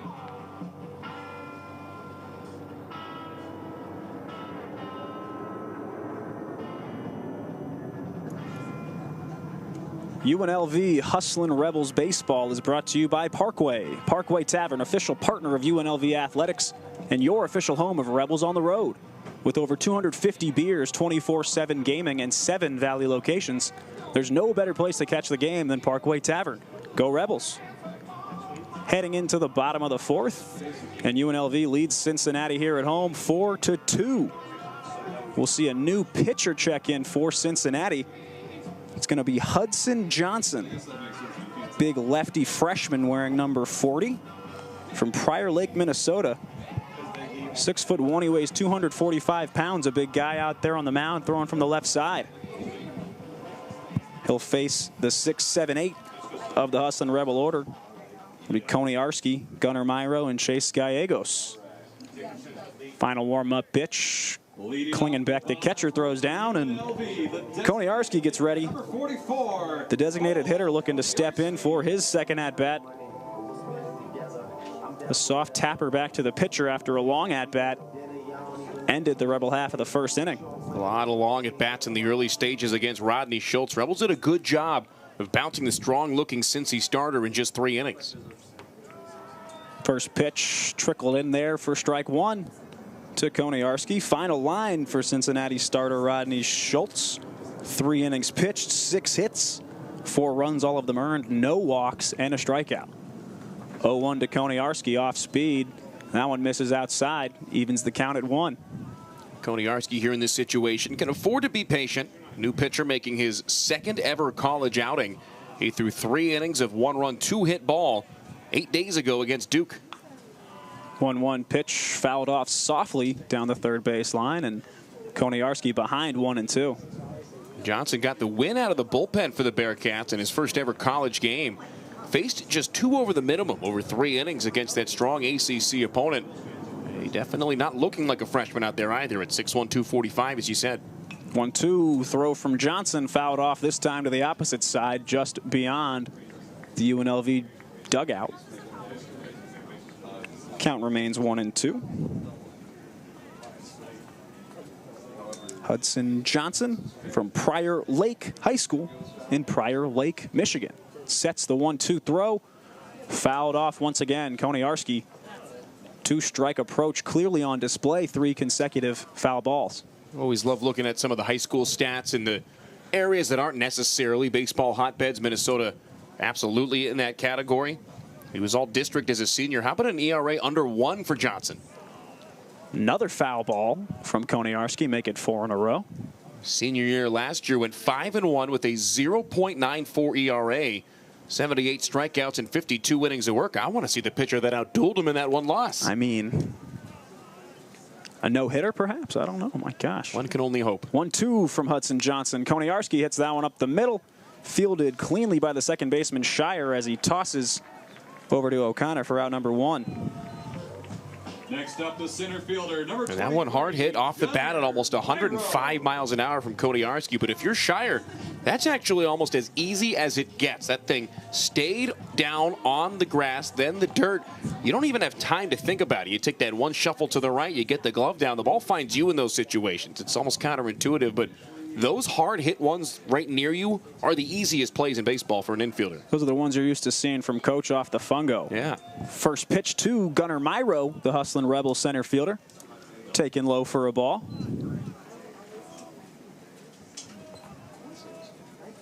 Myro, his first extra base hit of the season as he led off the second inning with a double into right field. 1-0, takes outside again. Johnson missing. Myro hoping to improve on a true freshman season where he batted just 130 in 23 plate appearances. Had 3 hits. 2 of them, though, were doubles. 1-1 delivery from Johnson. Myro gets a ride into that one. It's carrying to center field. Right center field gap, but the athletic center fielder Ford tracks it all the way back just shy of the warning track to record out number 2. After doing nothing but hit singles for the first 7 games of the year, all of a sudden there's the power stroke for Gunnar Myro. He had the double down the line and right earlier, and that one didn't miss being a home run by much. Donovan Ford able to get over into the gap and get underneath it. Quickly 2 up and 2 away for Johnson. It's up to Gallegos to try and extend this one. Chase Gallegos, the catcher, stepping in, and back to Gunnar Myro. Both of those 2 balls he's made contact with most recently. You really see the shift in his lower half, pushing towards the pitcher and getting that extra power. First pitch to Gallegos, curveball dropping in for strike 1. And in terms of the physicality and the build of the body itself, Gunnar Myro and JP have to have a lot in common. Really strong in the bottom half, big thick legs that let them drive the ball. 0-1 pitch. High and away to the catcher.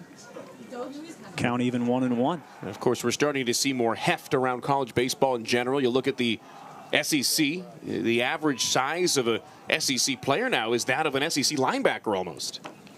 Truly is, and this pitch chopped very softly down the third base line. It ends up trickling just foul. It's the Bearcats' third baseman, Quentin Coates, will pick it up in foul territory, 1-2. And some would call that a smart play, but I'm here to tell you, that was Coates' only option. There was no opportunity for him to make a play on that one. That's one where, you know, you're in Vegas, you're hoping for some luck as a visiting team, and they got it as it hit the cut of the grass in fair territory and then started to roll foul about halfway down the line. Yeah, and Gallegos, you know, slightly above average speed for your traditional catcher, so was going to beat that throw if it was made and cleaned in fair territory. Here's the 1-2 from Johnson. Swung on, driven hard out to right center field. It's got some carry. Right fielder tracking it back, and he dropped the ball all the way to the warning track. It hits off the wrist of the glove. Should have made that catch, and it's going to be ruled an error for Christian Mitchell. Tough ask for a guy to play 4 positions in the same series, a 4-gamer, and starting in right today. That was a tough ball to track nonetheless, but results in a 2-base error. And of course there's a benefit to having a guy that can play all the way across the diamond. That's the detriment right there, though. There is not necessarily one position that we've seen him defensively excel this weekend. And that case in point right there, that one should have been out number 3. Very true. The flip side of the athletic coin on display there. 2-out error for Mitchell. As Paul Myro, the 4th, steps in, takes ball 1 outside.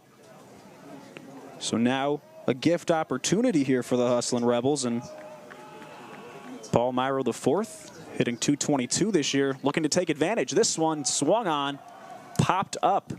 Routine fly ball up there to the second baseman in very shallow right center, and it's Shire to make the grab to retire the side. We're through 4 full here on a Monday night at Earl E. Wilson Stadium. Hustlin' Rebels still lead Cincinnati 4-2.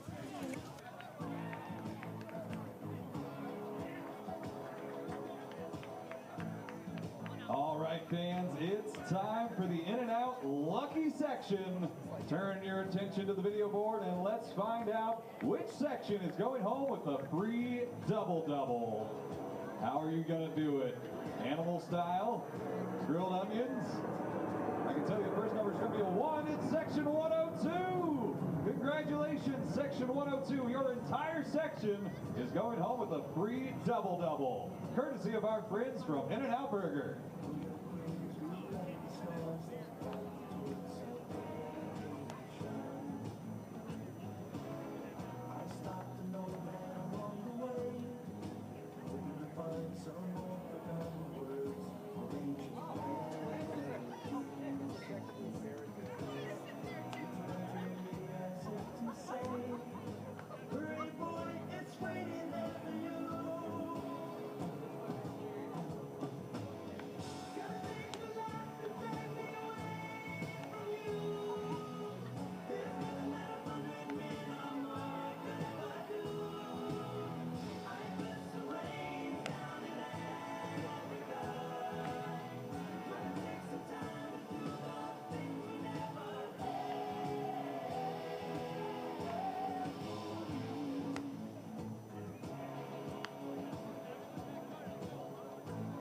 Leading off the top of the 5th for the Bearcats, designated hitter number 7, Jack Natilli. Dylan Rogers, the UNLV righty, set for his 2nd full inning of relief work in the top of the 5th, and he'll face the meat of the Cincinnati Bearcats order: 3, 4, 5, Natilli, O'Connor, and Sefcik. Natilli steps in. The first pitch from Rogers swung on, chopped foul. Count moves to 0-1 on Natilli. Reached base via the base on balls in inning number 1, and hard ground out to Paul Myro, the 4th, at shortstop in the 3rd. Rogers sets, delivers out of the stretch. That one's hammered up the middle on the ground. Well struck by Natilli, and that's going to be a leadoff single for the Bearcat designated hitter. That's what Natilli can do, and on that pitch, he was sitting off speed and lasered it up the middle on the ground. 105 off the bat. Got every seam of that baseball. Stepping in now from the left side, it's Tommy O'Connor.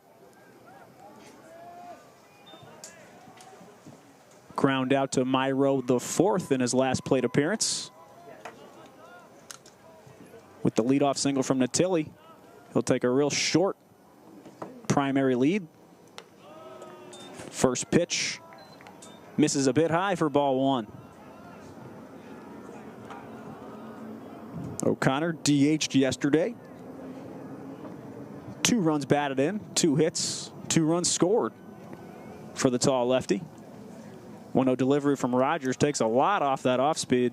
Misses outside. Count moves to 2-0. Rebels middle infield at double play depth, still chasing their first one of the series.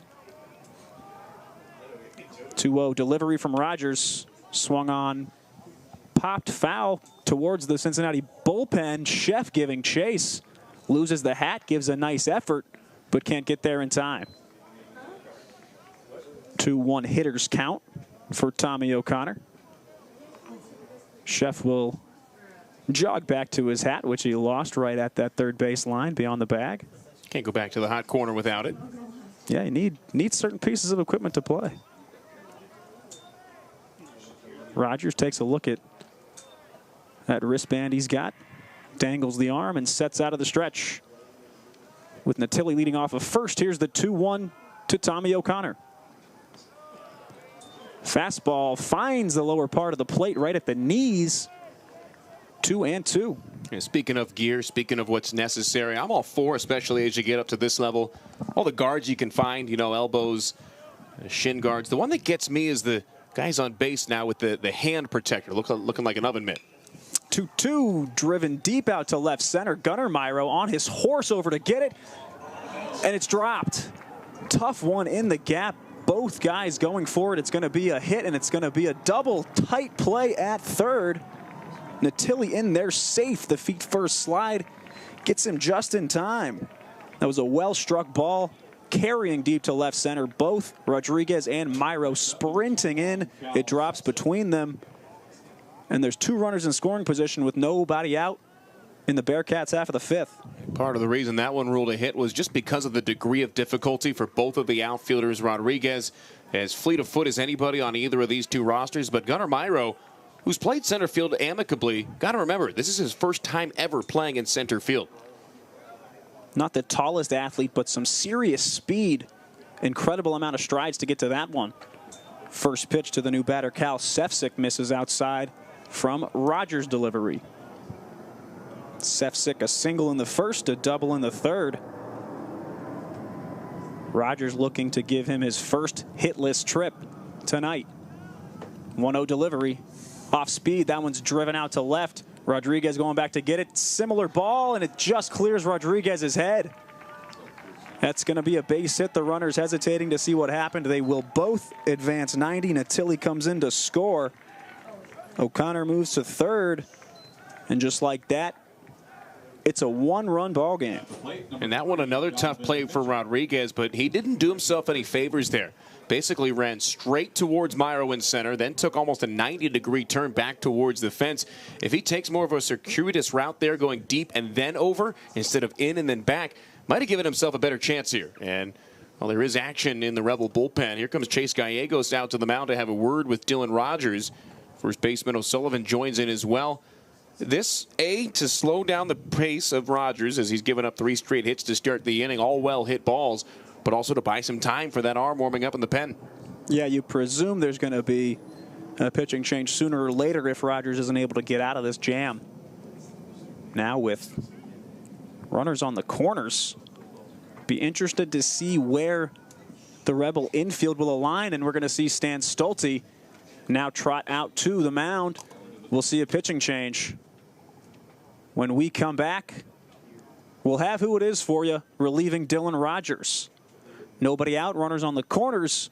UNLV leads Cincinnati in the top of the fifth, 4-3.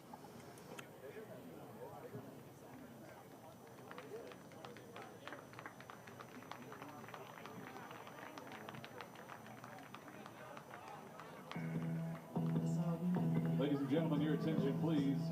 Coming out of the bullpen for the Rebels, number 51, Colton Sunblock.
A pitching change taking place here for the Hustlin' Rebels. It'll be Colton Sundloff replacing Dylan Rogers.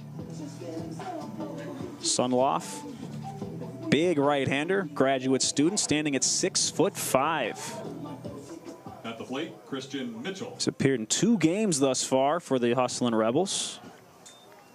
Third appearance here. It is his 2nd time pitching at home. He's got 2 inherited runners from Dylan Rogers, one at third base, one at first. And he'll see Christian Mitchell, the right fielder.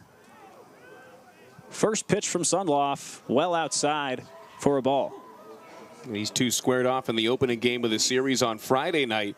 Sundloff struck Mitchell out swinging after coming in as a pinch hitter for Carrington Cross. One of the 3 starters that we've seen in quick succession go down due to injury for the Bearcats. Sundloff sets, kicks the 1-0. Misses just a tad low. And it's 2-0 to Mitchell. Sundloff gave up a run on 2 hits and a walk in the 8th inning on Friday night. Allowed the RBI single to Corey Klingenbeck, bringing Vitterick in home after Vitterick walked to lead off that inning.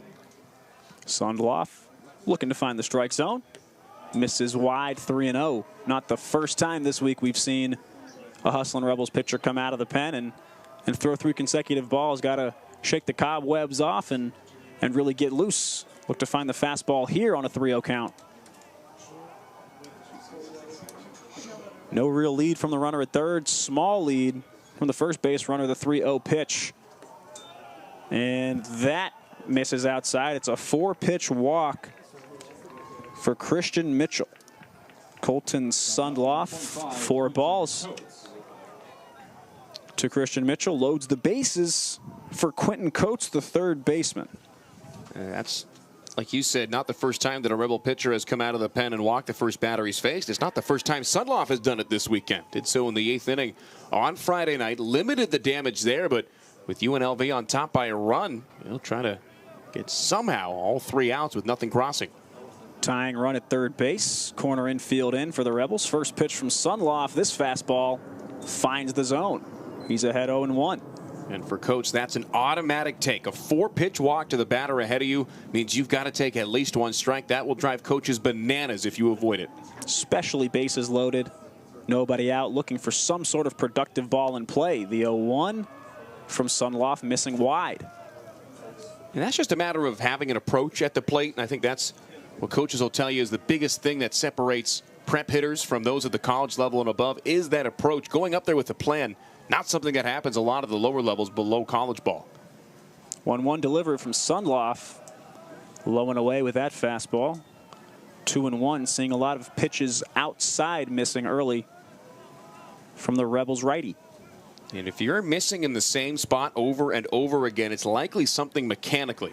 And for Sundloff, real herky-jerky delivery, big body, long arms and legs. There's a lot of moving parts in the delivery. I was about to say, an unorthodox delivery. We see it here. Swung on and missed. Goes with the off speed. Great pitch sequencing right there. 2-1 count. Pulls the string on the off speed. Center cut. Coates took a cut of his own and missed. Count even at 2-2. A K. Massive for UNLV if they're able to get it. Here's the 2-2 from Sundloff. Slider misses outside. So now the problem is the hitter knows what's coming. It's got to be something in the zone. More than likely going to be a fastball from Sundloff because of the repeated misses with that breaking stuff outside. Nowhere to put Coates. Full count pitch from Sundloff. Misses inside. That's ball 4. It gets away from the catcher, but irrelevant in this situation. Sundloff walks in the tying run, 4-4. And that run charged to Rogers. His line not quite closed as of yet. Sefcik off of third was the final batter he faced. Allowed him to reach on an RBI base hit. At the plate, number 19. And if he does come in to score to give Cincinnati the lead, Rogers would be the pitcher of record. But with the score tied, Reese Leck and Rodney Schultz both going to leave this one with a no decision in starts. Stepping in is Charlie Niehaus. Shortstop. Drew a walk. Scored the 2nd run of the game for the Bearcats. Also on second base, seemed to tweak a part of the lower half and was able to stay in the game. Good to see him take his 3rd plate appearance of the night here in the 5th. we're going to see Stan Stulte come out and call home plate Brooks O'Hearn over. So interesting there. They might be having some issues with the communication on the wristband, as Sundloff kind of stepped off the mound, started to walk into the dugout, pointing at the hand. And when you see Stan come out of the dugout, 99 times out of 100, it's to pull the pitcher from the game. Well, that might have been the case, but no, they're working on the... This may be that one time. Yeah, look like they're taking a look at the wristband that the Rebels use to not only signal in the signs when guys are batting, they're signaling in the pitches on that as well. Catcher's got the earpiece. Technological advances in college baseball, especially over the last couple of years, have been remarkable. A lot of the things that have been added in. Of course, the pitch clock, starting to see replay as well throughout the year, and now he does pull Sundloff. So this meeting might have been twofold. Yeah, multi-purpose meeting. They held off for a little while, and now we're going to see that's Alex Navarrete, the right-hander, trotting in. Saw a couple of excellent innings from him on Friday night, and we'll let him warm up here. Bases are loaded. Nobody out in the top half of the fifth. We're all knotted up at 4 runs apiece here at Earl E. Wilson Stadium. Alex Navarrete.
We're back in what's been an eventful top of the fifth thus far. Colton Sundloff being pulled after just 2 batters, both walks. We'll see Alex Navarrete, the right-handed redshirt junior, standing at 5'10", steps in to face Niehaus, and that first pitch on the outside corner, and it's called for a strike 1. Starting strong is Navarrete, hitting a corner on his first pitch. Niehaus, the 6th Bearcat batter of inning number 5. No outs so far between Rogers and Sundloff. It's been tough sledding so far in the frame. Navarrete next pitch off speed. That one's roped out to center. Myro tracking it, will make the catch routinely. And that'll be a textbook sac fly as Cal Sefcik comes home to score. And the Bearcats take a 5-4 lead. That run going to be charged to Dylan Rogers, and it's going to close the book on him. At the plate, number 13, Brandon. 4 earned runs allowed for Rogers, and now Dylan Rogers on the hook for a loss. A big out there for the Rebels nonetheless. Sets up a double play ball. Runners on the corners as the left-handed second baseman Brandon Shire steps in. Shire lined out to Elijah Rodriguez in left field in his last at-bat. Looking for another one of those sac flies that Niehaus just hit. First pitch from Navarrete. Now squares around a bunt, does Shire, and Navarrete misses well outside with the fastball. 1-0. So the final line for Rogers, 4 runs, all earned on 4 hits over 1 innings plus of work. Walked 1, struck out 1 on 30 pitches, 16 of which were for strikes. And he leaves as the pitcher of record on the hook as of now for the loss. 1-0 delivery. Gets by the catcher, Gallegos. Navarrete throws it high and in. Shire squaring around a bunt and pulled it back. That's going to be a wild pitch from Alex Navarrete. Scoring Christian Mitchell from third.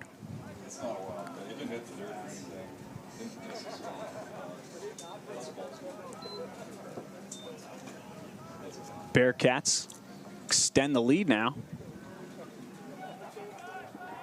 6-4.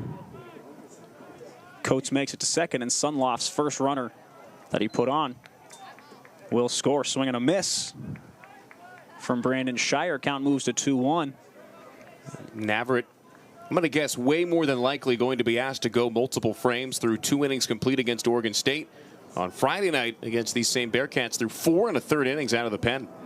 2-1 off-speed pitch finds the zone. 2-2.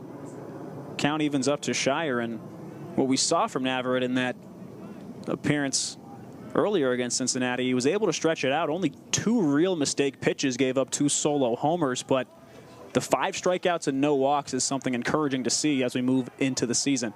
2-2 pitch fouled behind home plate. Shire stays alive. Well, that's the mark of a veteran reliever, especially at this level of college baseball. Someone who's just going to throw his best stuff over the plate, trusting the effectiveness of his pitches. And for Navarrete, almost an undersized right-hander, it's even more impressive to see him throw his best stuff in the zone way more often than not. Navarrete out of the stretch. The 2-2 misses way low in the dirt. That's another wild pitch for Navarrete. As Quentin Coates advances 90 feet, trots into third, standing up. So now a variety of balls into play can score that 7th Bearcat run. And it's been back and forth. For Rogers, it was allowing hard contact. 2 base hits and a double. For Sundloff, it was finding the strike zone, issuing just 2 strikes out of the 10 pitches he threw in back-to-back walks. And it's been a mixed bag so far for Navarrete in the small sample size. Full count delivery, swung on and missed. Effective off-speed, low and in on the hands of Brandon Shire. And Shire goes down swinging for a big time out number 2. And that thing, a big breaking curveball, kind of tumbling out of the hand. And for a guy in Shire who's making his first at-bats of the season this evening, that's exactly the pitch you want to throw. He had him twisted like a pretzel. Donovan Ford, the center fielder, will step up to the plate. Tries to bunt, pulls it back as that off-speed misses outside for ball 1.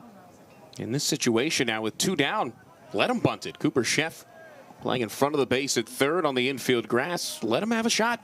Yeah, Sheff ready to field one short, and O'Sullivan ready to make the play at first. That one's chopped just by the glove of Navarrete. Second baseman Heft fields cleanly. Throw to O'Sullivan is in time. 4-3 goes the put out. And the Bearcats played 4 runs in the top of the 5th to take a 6-4 lead. We'll have the bottom half of the 5th. When we come back, Cincinnati leads it 6-4. Rebel fans, download the UNLV Game Day app tonight and stay up to date with all of your favorite UNLV teams with notifications straight to your phones. Get today's great game program, schedules, live stats, rosters, streaming audio and video, venue maps, and special offers from UNLV partners. Search UNLV Rebels in the Apple and Google Play stores and download that app tonight.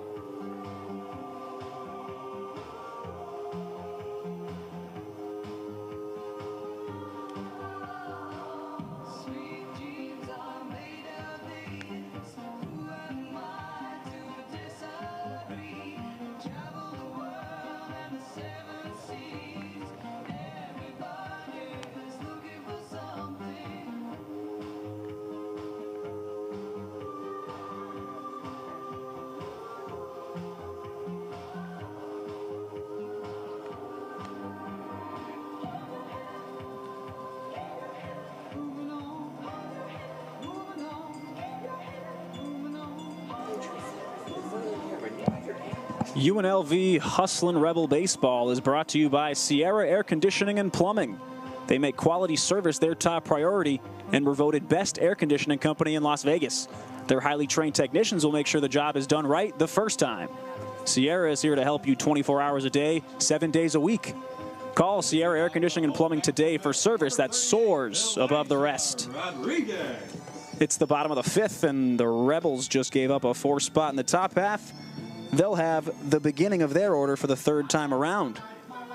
Elijah Rodriguez, the left-handed hitting left fielder, steps in, doubled in his last at-bat, and came around to score. Facing the lefty, Hudson Johnson. First pitch, fastball, peppered in there on the low and outside corner for a strike. Rodriguez hasn't had too much of an opportunity to display that killer speed he has on the base paths yet this series. Watches the 0-1. Right down Broadway for a strike. The off speed hard to pick up in this lefty-lefty matchup for Elijah. Yeah, when his last time on base, when he advanced from second to third, we were looking at the ruling. It was a straight steal. He just took advantage of the defense caught napping, throwing the ball in from the corner off the bat of Heft. 0-2 misses in the dirt, gloved by Klingenbeck, the Bearcat catcher. So for Rodriguez, that is his first steal in his first attempt with the Scarlet and Gray. 1-2 delivery, full windup for Johnson. Rodriguez taps it foul. It'll find the inside of the UNLV dugout. That's a situation there where you can tell by that swing on that particular pitch, he is sitting fastball, reacting to anything else. He is just waiting for something straight out of the hand of Johnson. He'll fight off anything in the meantime. Sure was a long stride, and here's the 1-2. Inside, almost clips Rodriguez. He backs out of the way, and the count is evened up at 2 balls and 2 strikes. A pair of other games involving Mountain West teams earlier this afternoon. Washington State falling to Texas A&M Corpus Christi 8-2. The Islanders over the Cougars, and UNR defeated Cal State Bakersfield 7-4 in Reno. 2-2 fouled off into the Cincinnati bullpen on the third base side, and Rodriguez showcasing his 2-count approach, his 2-strike approach, staying active, choking up a bit on the bat, and he awaits the 2-2 from Johnson. That one driven softly on the ground to the third baseman, bites him up, and Rodriguez is going to beat it. Pitcher not covering. Rodriguez just has the speed to beat him out. A great infield single there for Elijah Rodriguez. Back-to-back hits for him. And that one, a base hit solely because you don't have the right to give a mental error in the scorebook. I mean, that thing right to O'Connor. That's the inexperience of Hudson Johnson rearing its head there as the pitcher. Anything to that side of the infield, you've got to be on your horse and then some to the base at first, especially with Elijah Rodriguez bearing down the line. Not a stolen base, but the wheels making an impact for Rodriguez. And as the bigger left-hander, Johnson, when he comes down, falls a little bit towards that third base side, so maybe takes that extra step, too, to have to cover that first base. Cooper Sheff, now the third baseman for UNLV, steps in and takes strike 1 on the corner. So that plate right there, evidence of why putting the ball in play leads to good things more often than not. Especially why Rodriguez is up so high in the order, able to make plays like that with his feet, as Johnson misses with ball 1. And I mean, so many opportunities for that one to go wrong for the Bearcats. That one nearly ate up O'Connor, kind of got him up by the chest as it took that last big hop. And for Johnson, there was no shot to beat Rodriguez down the line. Johnson's 1-1. Sheff chops it at the pitcher. Johnson's going to make the play, and he gets him just in time.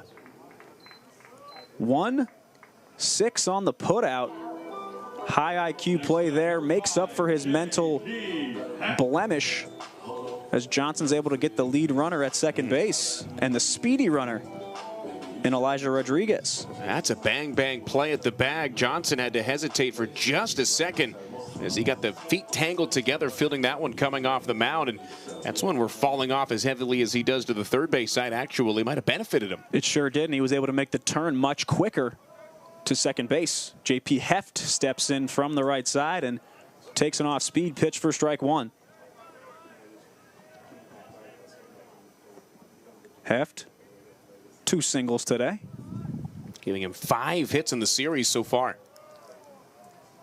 0-1 pitch from Johnson. Heft pops that one up. It's in foul territory towards the first base side, just beyond the dugout. And the catch is made by O'Connor. Got under it just enough time, and a foul pop-up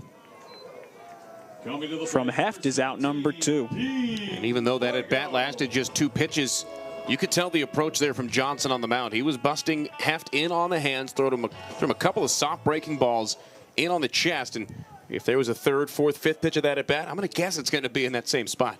There's something to be said, too, about making a great play as the pitcher in the field that can carry into your pitch sequencing and into your confidence. Pickoff move from Johnson. That sneaky lefty pickoff move, checking on Cooper Sheff over at first base. Dean Toigo in from the left side. Reached on a fielder's choice in the 3rd inning. Almost a half swing, and he's rung up there by Brooks O'Hearn, the home plate umpire. And so 0-1 on the first pitch. Another seemingly rising fastball there from Johnson. Toigo, all types of twisted up there. He had his mind made up before that thing left the hand that he was going to swing. Yeah, no strong contact from a lefty against Johnson. This one chopped foul. Quickly, it's 0-2 to Dean Toigo, the Rebel right fielder. And all is quiet in the Cincinnati bullpen for the time being. So Johnson, who came in after 3 innings of Rodney Schultz, trying to get through a 2nd inning of work rather easily. There's a chance we see him for the 6th. Another pickoff attempt. This one pulling O'Connor off the bag just a bit towards home plate. No harm there for Sheff at first base. 0-2 from Hudson Johnson on the way. Toigo fouls as the runner takes off.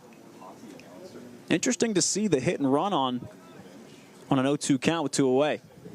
Yeah, not sure if Sheff necessarily has the green light yet, so to speak, here in his first year with the program.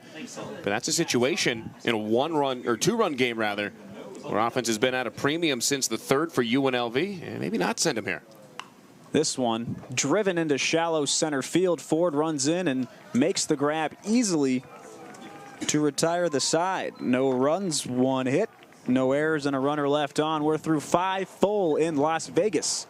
The 23rd ranked Bearcats of Cincinnati lead the Hustlin' Rebels of UNLV 6-4. Rebel fans, grab your game day essentials tonight and walk around in style. Go to UNLVgear.com for merchandise all season long. That's UNLVgear.com.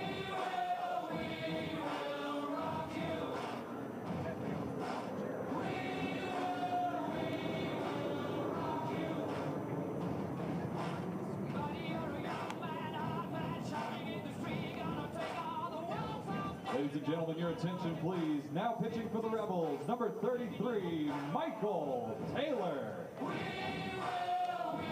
will rock you. Sing it. Make that. Make that. Make that. Let me see some. Yeah, 2,500 out in 5 10 tones. Carry as 100, she forget when I was up. I said call her natural, she got it from her stomach. I've been brand new like she used to let us run her. This box come with a price tag on it. Car top come with a price tag on it. Tell me what's the cost, I can swear a couple of that money ain't nothing, I'ma buy it. She my nurse, baby, we at her place. She on sex with so we can make her turn gay. She ain't the type to let you go on the first day. She been feeding for G in the worst way. I told her go, baby, it's your birthday. Then with me, I can upgrade your purse game. I told her, like an earthquake, I done spent 200 every day for a month straight. Yeah, 2,500 out in 5 10 tones. Carry as 100,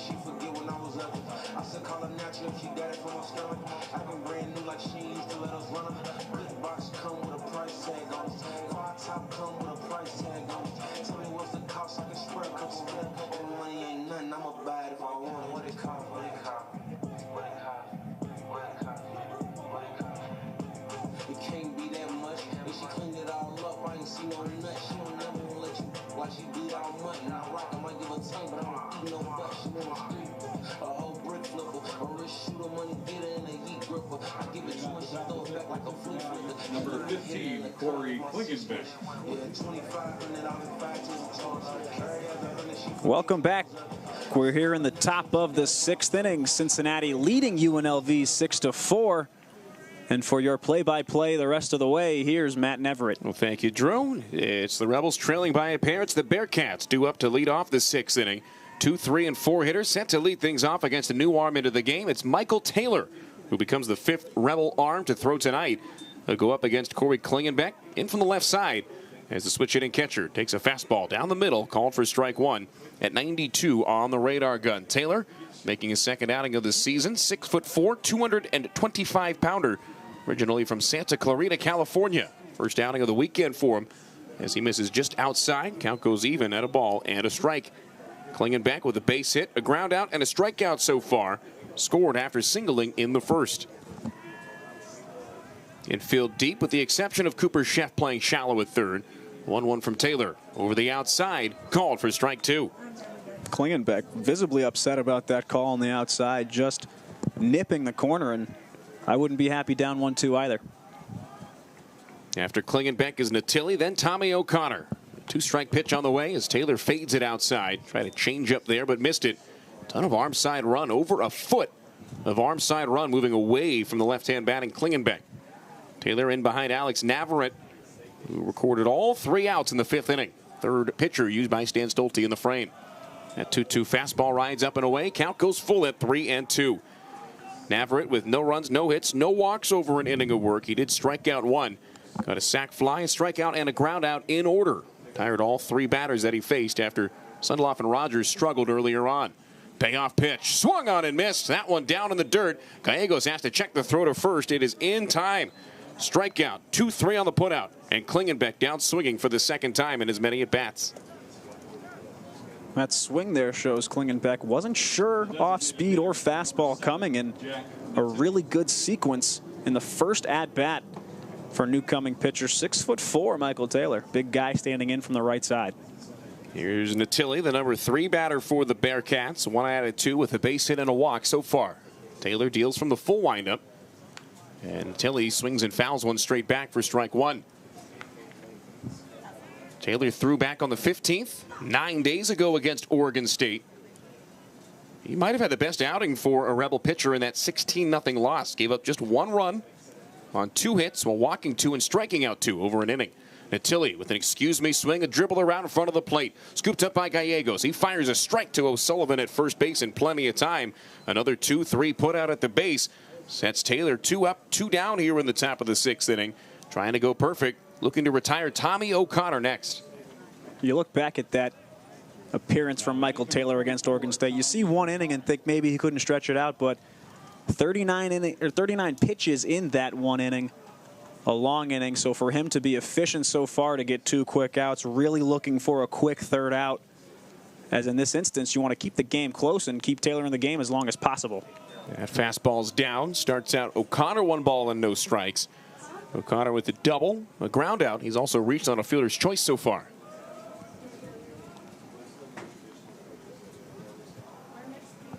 JUCO transfer Michael Taylor gets a swing and a miss here from O'Connor.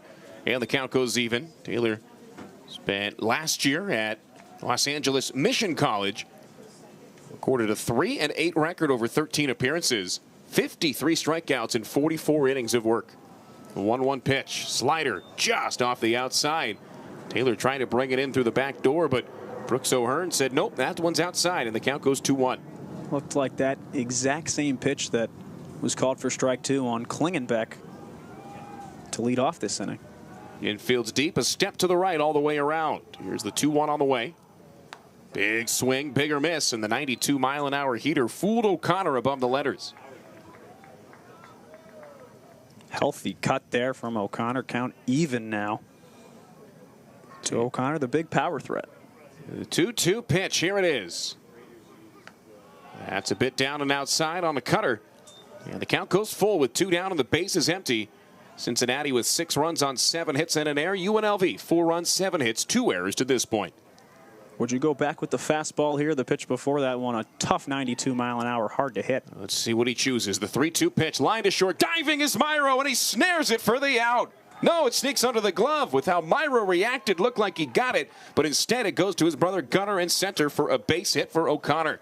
That thing a rocket off the bat at 107 miles an hour. And O'Connor, for the second straight at bat, reaches via a hit. Not without just a tremendous effort there from Myro. Was enough to fool me at least. Full extension from PM4, and I don't blame you. He really full dive, and that's such a hard play to make at 107. If that's a couple miles per hour less, maybe he's making that play. But credit where it's due to Tommy O'Connor, the power hitter. A laser beam to the left side of the infield. If that thing's only 100 off the bat, he might have had it, yeah. Right. Got to keep in mind the scale as the first pitch to Cal Sefcik goes underneath Chase Gallegos and all the way to the backstop. A wild pitch advancing O'Connor to second base. So while we've lauded the defense of Gallegos behind home plate this weekend, tonight's been his toughest test, no doubt about it, in the series. Yeah, and I think that can be expected coming into Game 4 of a 4-game set. A lot of your pitchers a bit fatigued, and now the 5th pitcher that Gallegos has caught for tonight, and we're in the 6th inning, so a lot of different arms, a lot of different looks to see from the veteran backstop. Big swing and a miss there. Fading slider moving away from Sefcik, duped him, and the count now even at a ball and a strike. Sefcik has yet to be retired tonight. 2 base hits and a double. He's also driven in a run and scored one of his own. He was the go-ahead run back in the 5th inning, charged to Dylan Rogers, who's on the hook right now. Out of the stretch, Taylor deals and hits him. That one got him in the leg. And with 2 outs, now 2 runners on.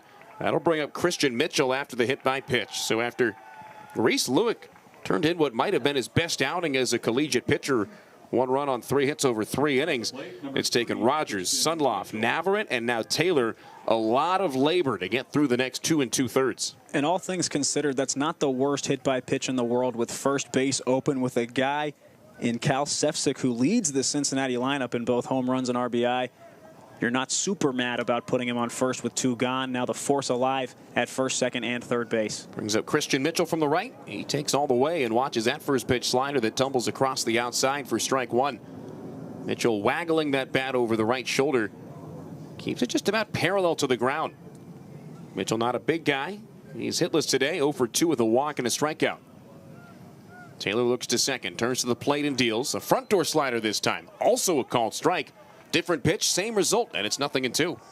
Really impressive from Taylor there. He was still looking back at the runner when he started his leg lift. I think that might have thrown Mitchell off and might have been taking regardless, and that slider found the inside corner. Taylor sets on 0-2. The kick, the pitch. Mitchell swings and misses at strike 3. Michael Taylor strands a pair on here in the top of the 6th inning. Nothing going for Cincinnati on 1 base hit. There were no errors in the inning, and as mentioned, 2 stranded on base. To the bottom of the 6th we go. It's Cincinnati 6, UNLV 2 up next with 4. Hey fans, don't forget it's our last game of the series, which means kids can run the bases after the game. Parents, head over to the marketing table, grab a waiver, sign it and turn it in, and your kids can run the bases after the game. Trucks break down, dogs run off, politicians lie and fire laws. It takes one hand, count the things I can count on. No, there ain't much land that ain't ever let me down. Long neck, high snow, waiting, it'll blow my heart. Like diamond rings and football teams are torn this boy apart. Like a neon dream, just dawned on me.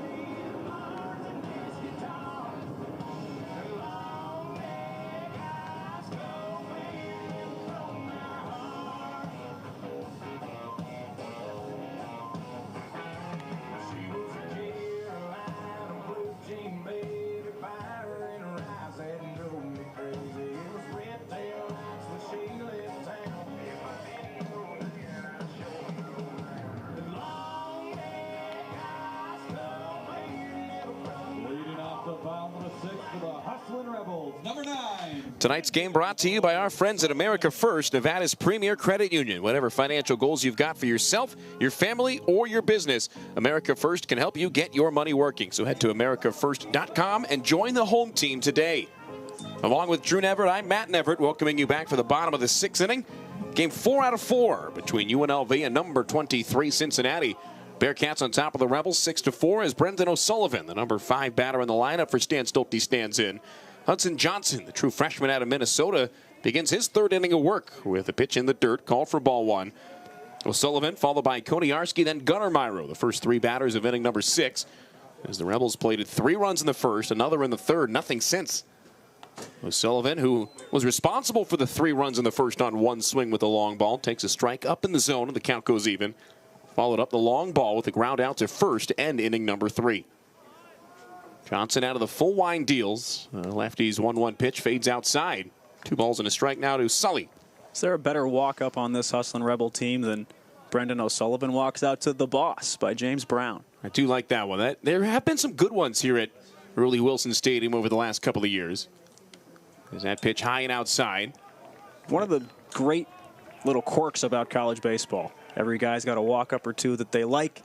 You get to be superstitious about it, change it halfway through the year if you're slumping, and always good for guys to talk to each other about their preferences in music. That fastball in at the knees for a called strike 2. What would be your walk-up song if you had to pick one for tomorrow? Man, it's a loaded question. Let me get back to you on that. There's a lot at stake, I got a couple options yeah. here. It's a high-pressure situation. It's a real life changer. 3-2 payoff. Fisted out of play down the right field side. Maybe Mr. Nice Watch, J. Cole. Okay. It's a good one. I like that one. Got to think about a good, 10, 15 second snippet. I remember one year in college, I walked up to just the very beginning of 3 Little Birds by Bob Marley. That was a good one. That's a classic. As O'Sullivan fights off another pitch in the dirt. This one poked straight back behind home plate. Sully fired up, too. A little flex there after that foul ball. Feeling that one on the hands and ready to step back in and tee one up. It's so much easier nowadays, speaking of the walk-up songs. You go to a big league game, teams will post on their website the guys' walk-ups. That didn't used to be the case. O'Sullivan swings and misses at strike 3. Fooled badly by the breaking ball. He's set down via the K. It's just the second Rebel, though, to strike out today. And the first was Elijah Rodriguez as the first batter of the inaugural inning. So that's a long stretch without a K. And O'Sullivan down on strikes for the first time. Brings up Cole Koniarski, who's tapped out twice. Once back to the mound in the first. Once to second base in the 4th inning against Johnson. Facing off against the freshman for the second time. He chops one down the line at third. Backhanded deep in the hole by Coates. He sets, he throws. It's not in time. Koniarski able to beat that one out. The infield single, not without a tremendous effort over there by Coates. That is as long a throw across the infield as exists in baseball. Not quite a bang-bang play, but Coates made it pretty close. A tough one, too. He had to fall to the right, and he dug his foot and almost slipped and lost his footing before he made that throw. Impressive to get that all the way over to first, losing your footing. So Dwight Allen, the second, going to have a pinch hit opportunity here in place of Gunnar Myro. Gunnar's night ends after going 1 out of 2 with a double and a fly out to straightaway center.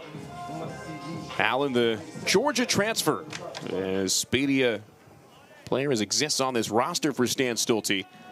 Bats here with Koniarski on first and 1 down. 6-4 Cincinnati on top in the 6th inning. Allen off the bench, watches a first pitch fastball riding over the outside for a called strike. Allen, the Georgia native, redshirt sophomore at 6'1", 203 pounds. Allen, the second on Saturday night, 2 strikeouts and a walk in his 3 plate appearances before being pinch hit for himself. He checks the swing, and they're going to call a balk. They're going to say that Johnson did not come set. You don't often see the balk called by the home plate umpire, but Brooks O'Hearn all over it, and he puts Koniarski to second base on the second balk we've seen from both teams tonight. Yeah, Brooks O'Hearn responsible for both balk calls today, keeping a keen eye out on these pitchers. So now Koniarski in scoring position.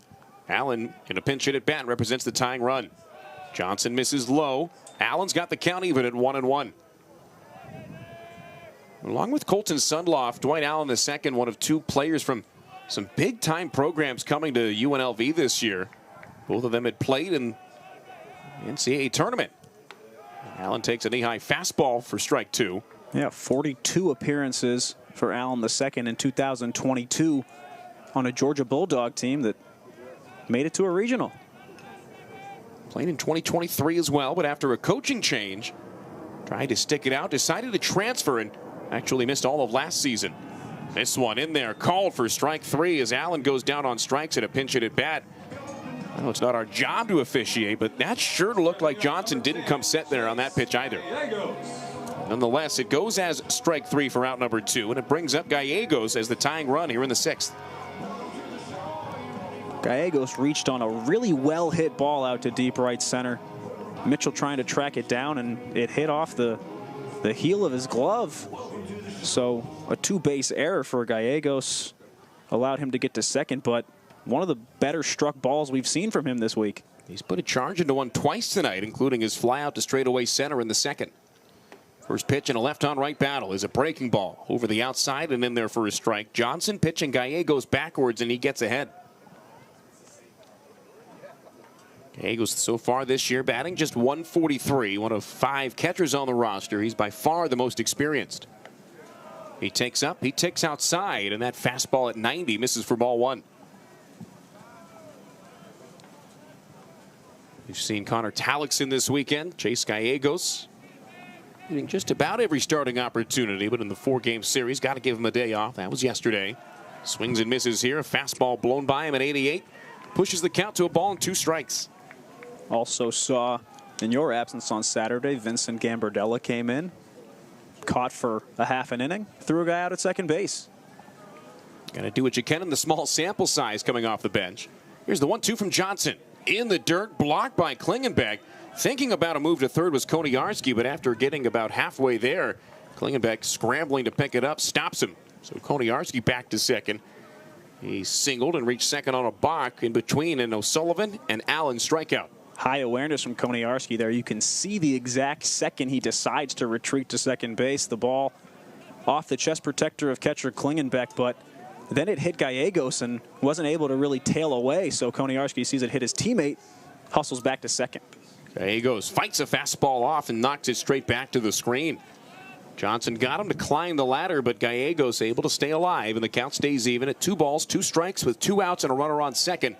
Deuces wild in a 2-run game, bottom of inning number 6. In the top of the 7th, Quinton Coates, Charlie Niehaus, and Brandon Shire due up 7, 8, and 9 for Cincinnati. The 2-2, high and outside. Fastball misses for ball 3. As you advance into the later innings, you never know when your chances are going to be to hit with runners in scoring position. No matter the count, no matter how many outs there are, you never know when your next opportunity is going to be. Gallegos wants to seize this one. The 3-2 payoff pitch. Swung on, hit in the air. That's straight back and out of play. Foul ball keeps him alive at 3-2.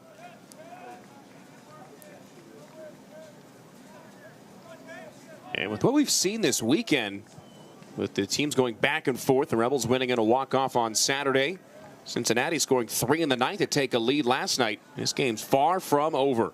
Another payoff pitch, swung on and missed for strike 3. Gallegos offered up at that one way high and outside as well. Johnson strikes out the side. Koniarski singles in between them. No runs on a hit, no errors, and a man left. We go to the 7th. UNLV trailing Cincinnati 6-4. Fans, do you have a group interested in attending a UNLV baseball game this season? Groups of 10 or more receive pricing discounts. For more information, head to UNLVtickets.com or call 702-739-FANS. That's 702-739-3267 for all of your group ticket needs.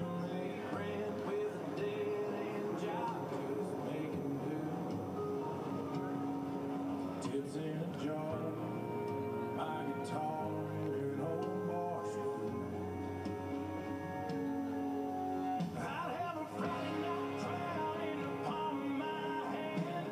Come around, take a couple buddies in the band. Sing them songs like I am now. I've been feeling on fire on a hardwood stage. Bright lights like lightning running through my veins. At the grand old Opry or showing some no-name town. Still be doing this if I wouldn't do this. Ladies and gentlemen, your attention please. For the Rebels staying in the game and now playing center field, number 8, Dwight Allen II. They knew back in the day who was burning CDs just to get away, paying his dues. If I wasn't doing A reminder that Hustle and Rebel Baseball presented by West Coast Trial Lawyers, the #1 rated personal injury firm and proud supporters of UNLV athletics. Get the most with West Coast. We go to the late stages of this one. Final game of a 4-game series between UNLV and Cincinnati. Tight into the 7th. 6-4 Bearcats as they bat in the visiting half of inning number 7. Just shy of the stretch break. Quentin Coates against Michael Taylor in his second inning of work. 20 pitches, 12 strikes, and a 5-batter 6 for Taylor. First pitch of his second inning of work rides high at 90 miles an hour as Coates moves ahead, a ball and a strike. Ball, no strikes, rather. He took a walk in his last at-bat. It was Colton Sundloff issuing the base on balls, one of just 2 batters he faced. Sundloff walked them both. A check swing grounder goes to the first baseman, O'Sullivan. He smothers it on 2 hops, wins the foot race to the base himself, and retires Coates 3 unassisted on the scorecard at home. An excuse-me effort, but for Taylor, he'll take it. And with nobody on and 1 out, it's Charlie Niehaus batting out of the 8-hole. And without sounding like a broken record, another good, recognizable play from Brendan O'Sullivan at first. He recognized the delay from Taylor covering the bag and made a split-second decision in an instant to wave him off, say, no, I got this, turn the Jets on, and beat the base runner to the bag. First pitch from Taylor to Niehaus. Cut on and missed. Fooled him with the breaking ball. And for O'Sullivan, sliding it over to first base, you wonder about a guy who's never played that position before, but then you remember a stellar defensive shortstop. And a lot of those skills do translate, just in a different corner of the diamond, different glove on the hand as well. Taylor steals a strike on the outside, fading a changeup back in there, and the count goes 0-2 to Niehaus, who is hitless in 3 plate appearances. You talk about the emphasis in the past few years on catcher framing and the metrics that go along with it at the higher levels of professional ball. Chase Gallegos, an excellent frame on that last pitch. A swing and a miss on a pitch in the dirt. Gallegos touches up Niehaus for strike 3. That's Taylor's 3rd strikeout in a 7-batter stretch. Finding a way to miss some bats is Michael Taylor, and he's quickly 2 up and 2 away in the 7th. He's retired 3 straight, looking to make it 4 against the number 9 hitter Brandon Shire, who is hitless in his first 3 at-bats of the 2025 season. Stands in from the left after a ground out, a fly out, and a strikeout to this point. Watching all the way, he takes a first pitch fastball, maybe an inch off the outer third. Moves ahead, 1 ball, no strikes. But really impressed by Taylor. Talking about that veteran mentality of Alex Navarrete, but for Taylor, it's just the same. Here's my best stuff in the zone. See what you can do. Lifts the leg here and deals on 1-0. That one at the knees in there for strike 1. Case in point right there. He's mixing it up, too. I think 91 right there on that fastball is the fastest we've seen from him tonight, too. So mixing it up, fastball off speed. His pitch sequencing has been stellar. The right-hander fires. Now 1 over the outside. In there for a strike on the cutter. And he's finding corners, too. I mean, he is literally going back and forth, painting inside, outside, inside, outside. See what he comes with here on a 1-ball, 2-strike delivery. That one called strike 3. Another fastball freezes Shire, and Taylor sets down the Bearcats 1-2-3 for the first time tonight. With that, we've reached the stretch break here at the Earl. Back with the bottom of the 7th. UNLV due up, trailing 6-4. Fans, we are halfway through the 7th inning. You know what that means. As is the tradition, it's time to stand, it's time to stretch, and it's time to sing Take Me Out to the Ball Game.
Off the home half of the 7th, number 11, Paul Myro, the 4th. Coming out of the stretch break in the bottom of the 7th inning, here is Paul Myro IV to lead things off against Hudson Johnson. Talk about efficiency in the pitching department. Johnson, just the second arm used by Cincinnati head coach Jordan Bischel tonight, getting set to go into his 4th inning of work with nobody up in the bullpen behind him. Credit to Michael Taylor as well, 2 scoreless frames for UNLV, including retiring the side in order in the top of the 7th.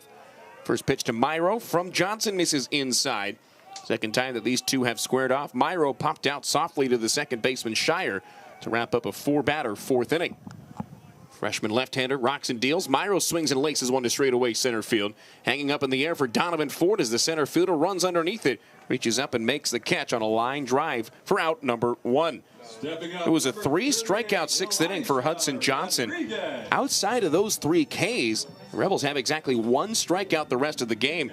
If nothing else, Drew, they've done a good job of putting bat to ball and putting it in fair territory tonight. They certainly have. Good approaches, lots of foul balls, and laying off the pitches on the corner has been a big difference tonight than we've seen throughout the rest of the week. Hats off to the hustling Rebel eyes of the batters. Elijah Rodriguez stands in and chops one to second base. Picked up by Shire on the second hop. Throw to first is a bang-bang play, but Rodriguez retired on a 4-3 groundout.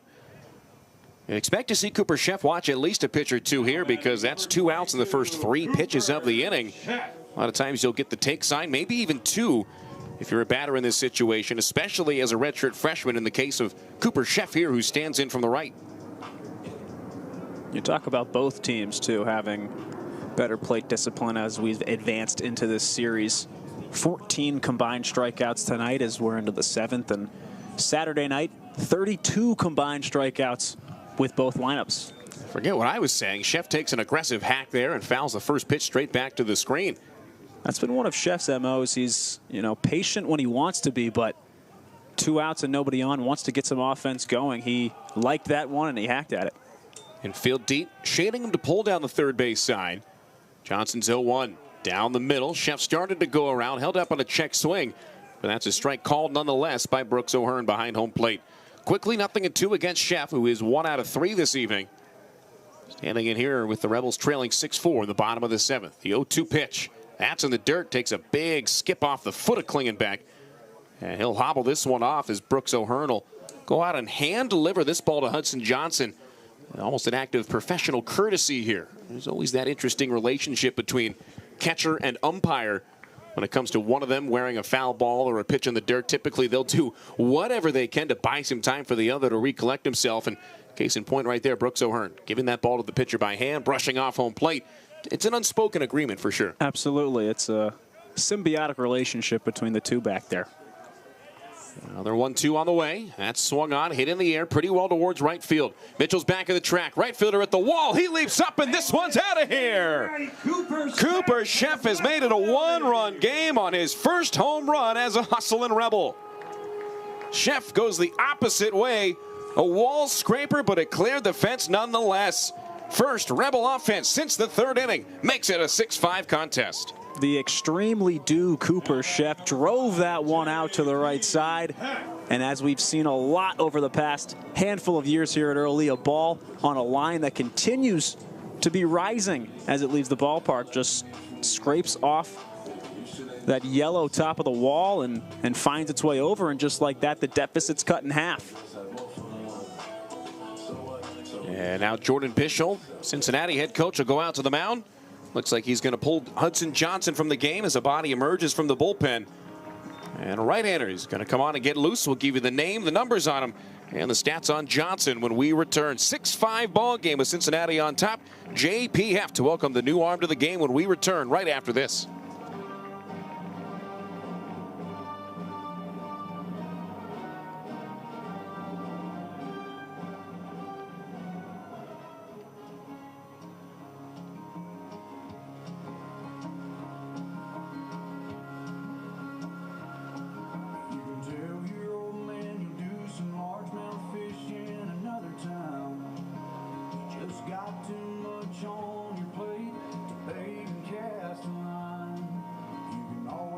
Your attention, please. Now pitching for the Bearcats, number 38, Joel Pinheiro.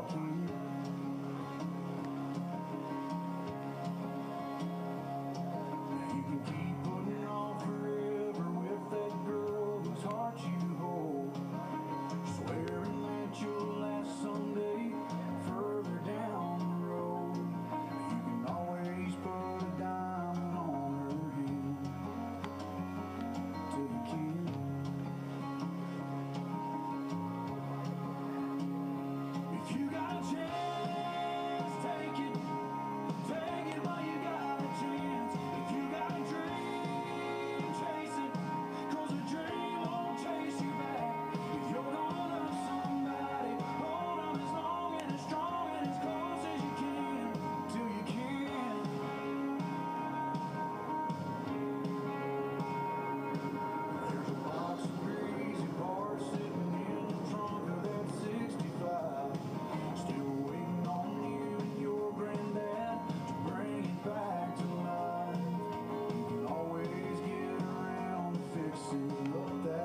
There's the former FIU Panther and the son of former big league pitcher Joel Pinheiro. It's Joel Pinheiro facing off against J.P. Heft, who represents the tying run with Cincinnati leading it 6-5.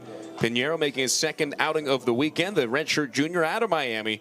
6'1", 202-pound righty up against the right-handed hitting second baseman J.P. Heft. First pitch out of the full wind, 3/4 delivery, and he misses down and outside for ball one. Pinheiro coming in after Hudson Johnson was phenomenal in his second ever outing in college baseball. Give up a run on 3 hits and no walks over 3 2/3. As Pinheiro misses outside here to push the count 2-0. Johnson struck out 3, all of them coming in the 6th inning, and before that Cooper Chef home run that bounced him from the game, he was nearly unblemished through almost 4 complete. Heft watches this one at the letters. 89-mile-an-hour fastball from Pinheiro in there for a strike. Yeah, Johnson, the Bearcat lefty, was really pumping. Maybe not in a traditional sense, like you said, just 3 strikeouts, but he was hitting his spots and being effective. 2-1 pitch, line to center. That's down for a base hit. Heft on first, representing the tying run here in the bottom of the 7th inning. Perfect piece of hitting for Heft as he continues his multiple game hit streak. And that'll bring up Dean Toigo with an opportunity to not only extend the inning, he'll try to move Heft over, he'll try to move him in more than anything. And I don't care what school you're at, where you're playing, if you're on scholarship, you're not on scholarship. You don't want to come out of the bullpen and face J.P. Heft as your first choice. So selective there, waiting to hit his pitch, drives it hard up the middle for his 3rd hit of the night. Tying run leads off first as Dean Toigo stands in and waves and misses. That breaking ball fooled him at 82. That goes as strike 1. Toigo faced off against Pinheiro on Friday night when he threw 3 innings complete. Toigo tapped out back to the mound to wrap up the first of those 3 innings for Pinheiro. Out of the stretch, the Miami native deals on 0-1 and gets another swing and a miss on yet another breaking ball by Toigo. Popped into an infield fly out in the first.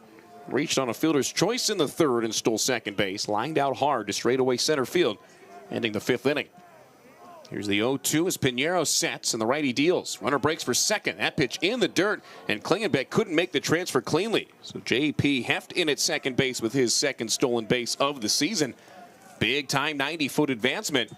All Toigo needs is a base hit to more than likely score J.P.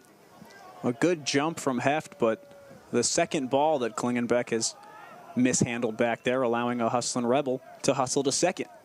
Here's the 1-2. That's in the dirt. Blocked this time by Klingenbeck, and Heft with an aggressive secondary lead, forced to retreat because of the block. In the outing on Friday night, Pinheiro nearly perfect. 3 innings, no runs, no hits. He walked 1 and hit a batter while striking out 4. He's set to the belt here. He kicks. He deals. Toigo checks the swing on a pitch low to peel down to 3rd. No, he did not, says Jeff Hendricks. And the count goes full to Toigo with Brendan O'Sullivan looming large in the on-deck circle. Now the infield deep, the outfield especially deep. No doubles defense against Toigo here. The 3-2 payoff pitch. Here it is. Toigo swings, fouls it off into his own dugout down the first base side, and lives to see another one. 6 pitches, all of them sliders, if I'm not mistaken, from Joel Pinheiro. A lot of them low. That one dipping in to the left-handed Toigo. Another 3-2. Downstairs, ball 4. Not the worst walk if you're Cincinnati here, as Toigo on first does represent the go-ahead run, but with 2 outs, you now have a force at any base. And Brendan O'Sullivan stepping in. O'Sullivan with a 3-run home run in the 1st inning. He grounded out to first in the 3rd inning, struck out swinging against Hudson Johnson in the 6th. As of this moment, Johnson, pitcher of record for Cincinnati, with Dylan Rogers on the hook for the moment for the Scarlet and Gray. 2 on, 2 down in a 1-run game, bottom of the 7th inning. Pinheiro set, he deals to O'Sullivan. First pitch swinging, a cap shot ground ball goes straight back. Foul ball, strike 1 for Brendan. Talk about a pressure situation here. But for Pinheiro, he's been excellent in his 2 prior outings. In fact, he's gone 3 or more innings in each of those 2. Pitched 4 scoreless against Duke in a win. Pitched 3 scoreless against the Rebels back on Friday night in the 1st game of this series. He's ahead 0-1 as he turns to second. Now looks at the plate and fires. Sullivan It's a chopper down the line at third. Quinton Coates can't field it, and it's into left field. Getting the wave around third is Heft. He's going to score without a throw. Into third is Toigo. In behind him at second base is Brendan O'Sullivan on an RBI base hit, and we are tied. Hard one to field for the third baseman, a chopper, but a base hit nonetheless for Brendan Sullivan, and heads up base running with 2 outs. Heft sprinting from contact, he'll score, and we're all tied up. 6-all in the bottom of the 7th inning, as that game-tying run going to be charged to Joel Pinheiro. So on second base now is O'Sullivan after his 4th RBI of the game. Brings up Cole Koniarski. The go-ahead run down the line at third. First pitch, a slider outside. O'Sullivan with another extra base hit. He's got 2 homers and 2 doubles on the season, with half of each coming tonight. Koniarski, no stranger to clutch hits. 2-run single on Saturday to tie it in the 8th inning. He watches this one in on the chest. A slider in through the front door for a called strike. 1 ball, 1 strike to Koniarski. 2 ground outs and a base hit so far for him this evening. So you got Toigo on third as the go-ahead run here in the bottom of the 7th inning. O'Sullivan off second, all of a sudden an insurance run. 1-1 pitch, swung on and missed. Pinheiro took not a little but a lot off of that one, and Koniarski way over that front foot. Sullivan with a big lead off second, a very short lead for Toigo off third. The 1-2 pitch. Swung on and missed, strike 3. Koniarski down on strikes, but the Rebels find a way to claw back. They scored 2 runs on 3 hits, including a Cooper Sheff solo home run, his first as a collegiate hitter. And through 7 innings, we've solved nothing. 6-all between UNLV and Cincinnati. Back with the 8th next. Hustling Rebel fans, the Rebels are back in action next week and right here at Early Wilson Stadium as GW Milwaukee comes to town. The Panthers will be here on Friday, that's February 28th at 6:05. We've got a doubleheader on Saturday and a day game on Sunday. We hope you can join us. For tickets, head to UNLVtickets.com or call 702-739-FAN. That's 702-739-3267. My left stroke just went viral. Right stroke put a baby in a spiral. Soprano C, we like to keep it on the high note. It's levels to it, you and I know. Tell them be humble. Sit down. Be humble. Sit down. Be humble. Sit down. Be humble. Sit down. Be humble. Sit down. Be humble. Sit down. Be humble. Sit down. Be humble. Sit down. Who that thinking that he frontin' on women? Get the off my stage. I'm the same man. Get the off my that ain't right. I make a play blowing up your whole life. I'm so sick and tired of the Photoshop. Show me something natural like Afro. Show me something. Back out there for a 3rd inning of work on the mound. Michael Taylor continues to throw well, and he'll go up against the top of this Cincinnati lineup. He's got the benefit of some offense behind him as well, as we're all tied at 6, entering into the top half of inning number 8. Ford, Klingenbeck, Natilli, the first 3 batters to go up against Taylor so far. 2 scoreless, giving up a run. He's hit a batter. Outside of that, nobody's reached against Michael Taylor. His first pitch to Ford, just off the outside at 84, called for a ball. Ford with a hit, a ground out, a strikeout. He's also reached on an error so far this evening. Ford, the only batter thus far that Taylor hasn't faced in the Bearcat lineup. And he misses high with another breaking pitch. 2 balls, no strikes now. UNLV able to plate 2 runs in the bottom of inning number 7. Cooper Sheff with a 2-out home run. JP Heft single. Dean Toigo walked behind him. Then O'Sullivan with a chopper down the line at third, ruled a double that tied the game. Ford takes a healthy cut, but comes up empty on a breaking ball. 83 on that pitch from Taylor for strike 1. Ford, not the guy you want to have on base if you're UNLV, especially with nobody out. Here's a slider, misses outside, and Taylor falls behind. 3 balls to a strike. Taylor with 4 strikeouts of the first 8 batters that he faced. Also induced a weak tap out in front of the plate and a sharply hit ground ball to first. Nothing out of the infield yet. The 3-1. That's high, and it goes as ball 4. So there's Taylor's first walk as it puts the go-ahead run on first. And as you had mentioned, not the guy you want to put on in Ford. And that brings up Corey Klingenbeck, who struck out in his last 2 at-bats. It'll also bring out head coach Stan Stolte as he makes the quick point to the bullpen. And Michael Taylor's night is done after 2 innings plus. Stan goes to the bullpen. We'll have the name and the numbers for you when we return. Top of the 8th inning with nobody out and a runner on first here in a 6-6 game between UNLV and Cincinnati.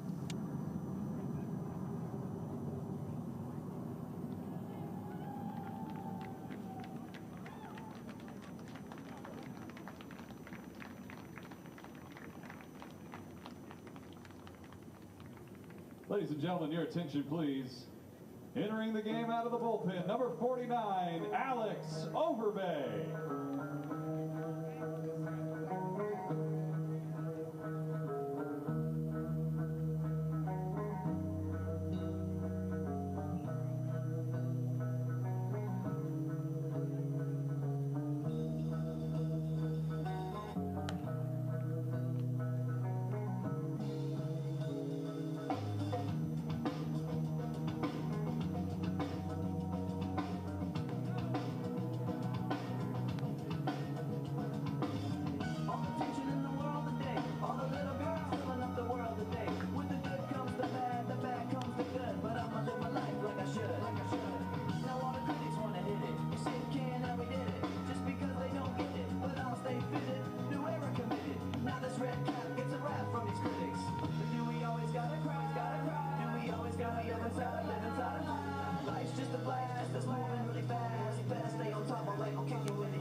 The batter, Corey Klingenbeck.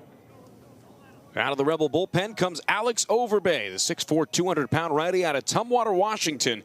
And with the go-ahead run on first base and Donovan Ford, Michael Taylor bounced after his first batter of his 3rd inning of work. Brings in Corey Klingenbeck. Catcher stands in from the left side against Overbay. As Ford bounces around the base off first. First pitch from Alex, misses outside. Right on left battle, begins 1 ball, no strikes. Can't quite close the book on Michael Taylor yet, but he was excellent over his 2+ innings. No runs charged to him yet, but Ford is responsibility. One of just 3 base runners that Taylor allowed on out of 9 that he faced total. 1-0 from Overbay. Swung on and missed. Fastball riding in on Klingenbeck fooled him. And the count goes even. Taylor allowed 1 hit, walked 1, and hit 1 while striking out 4. Overbay seems to be the obvious choice here. Was spectacular on Saturday night, got the win pitching the 9th inning. Faced the minimum and struck out 2. Throw to first and barely back in there head first and safely is Donovan Ford. Took that 1 extra shuffle. Overbay keeping a corner of an eye on him. Fired over there, but just a bit late. Overbay able to face the minimum because of the aforementioned stolen base robbery from Vincent Gambardella. There goes the runner. Catcher. The pitch is high. The throw down to second, and he got him. 2-6 on the putout as Chase Gallegos sets down the go-ahead run. Donovan Ford on a caught stealing. An aggressive and risky move for Cincinnati does not pay off here in the 8th. The leadoff man for the Bearcats on first, and by design they want him running there. But Chase Gallegos, one of the many excellent defensive catchers that Stan Stolte possesses on this roster, and showcasing that arm strength here in the 8th inning. That is massive. It does close the book on Taylor. He'll leave with a no decision in a 6-6 game. His pitch swung on, popped up in the infield. Overbay off the back of the mound. He's called off by the shortstop Myra right behind the hill. He's got it for out number 2. My, oh my, how quickly an inning can take a turn after a leadoff walk. Here we are just a handful of pitches later with the bases empty. No runs scored in the frame and 2 down. And Jack Natilli getting set to stand in against Overbay. Overbay pitching for the 2nd time this week, 3rd time this year. 4 2/3 innings. Making now 5 innings after getting the 2 outs here. 1 unearned run charge to Overbay on 3 hits and 8 strikeouts thus far. Out of the full windup, his first pitch to Natilli. Swung on, fouled straight back for strike 1. 3 straight plate appearances now for Natilli in which he's hacked at the first pitch, changing up that patient approach we've seen earlier in this one and definitely yesterday. Infield deep, outfield straight up as Overbay sets and delivers. Breaking ball just upstairs at 83, misses for ball 1. Natilli out of the 3 hole today, doing the designated hitting. He's walked, grounded out twice, and singled back in the 5th inning, came around to score. Overbay peers over the edge of his glove and deals on 1-1. This one swung on, knocked straight back again, and the count goes 1-2. Now, if you're Overbay, the world is your oyster in terms of the pitch mix. You can throw anything you want in any spot here. Yeah, seemed even a bit late maybe on that off-speed delivery, so ahead in the count here, maybe a challenge fastball could be the route to success. 1-2 pitch. That's just upstairs. Overbay did come back with the fastball. That one at 93. Overbay, a 2-way guy last year, played first base and pitched a couple of outings, but this year, strictly a pitcher after strictly pitching in summer ball. Out of the full wind, he deals this fastball in there, called for strike 3. It turns into a 1-2-3 8th inning. 2nd time tonight the Bearcats have been set down in order. 6-6 between UNLV and Cincinnati. The Rebels will send the bottom third of their lineup due up when we come back. Rebel fans, help our student athletes excel in all that they do by supporting the Pledge Per initiative. Select the value you'd like to pledge per win or run. You can tie your contribution to the best moments in the 2025 season. Scan the QR code on the board right now to start your pledge today.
Bottom of the 8th for the hustling Rebels. Number 8, White Allen, the 2nd.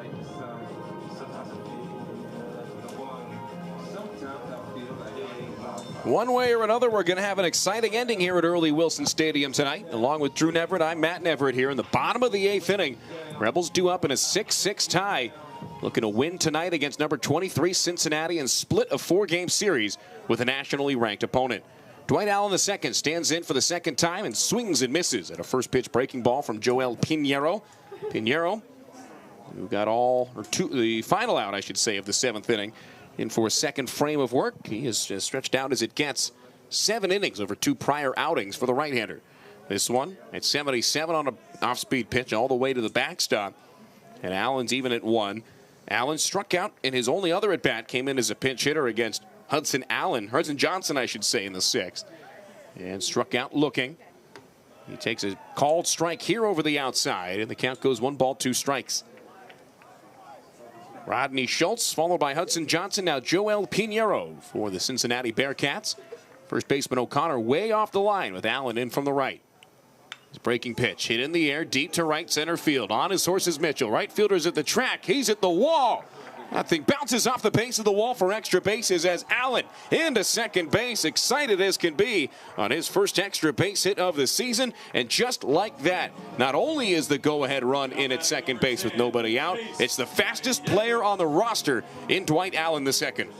Dwight Allen pumped up, beating on his chest as he lands on second base, and it's first hit of the season. He is pumped, and now he represents the go-ahead run in the 8th inning.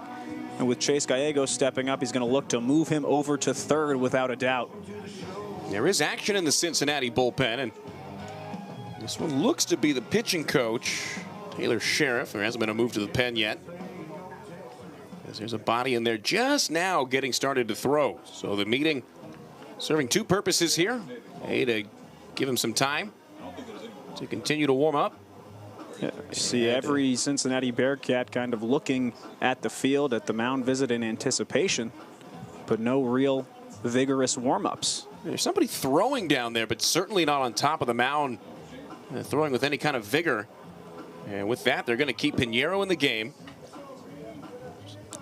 Pitching coach, or hitting coach, I should say, Corey Vanderhook, calling a meeting of everybody involved in the play.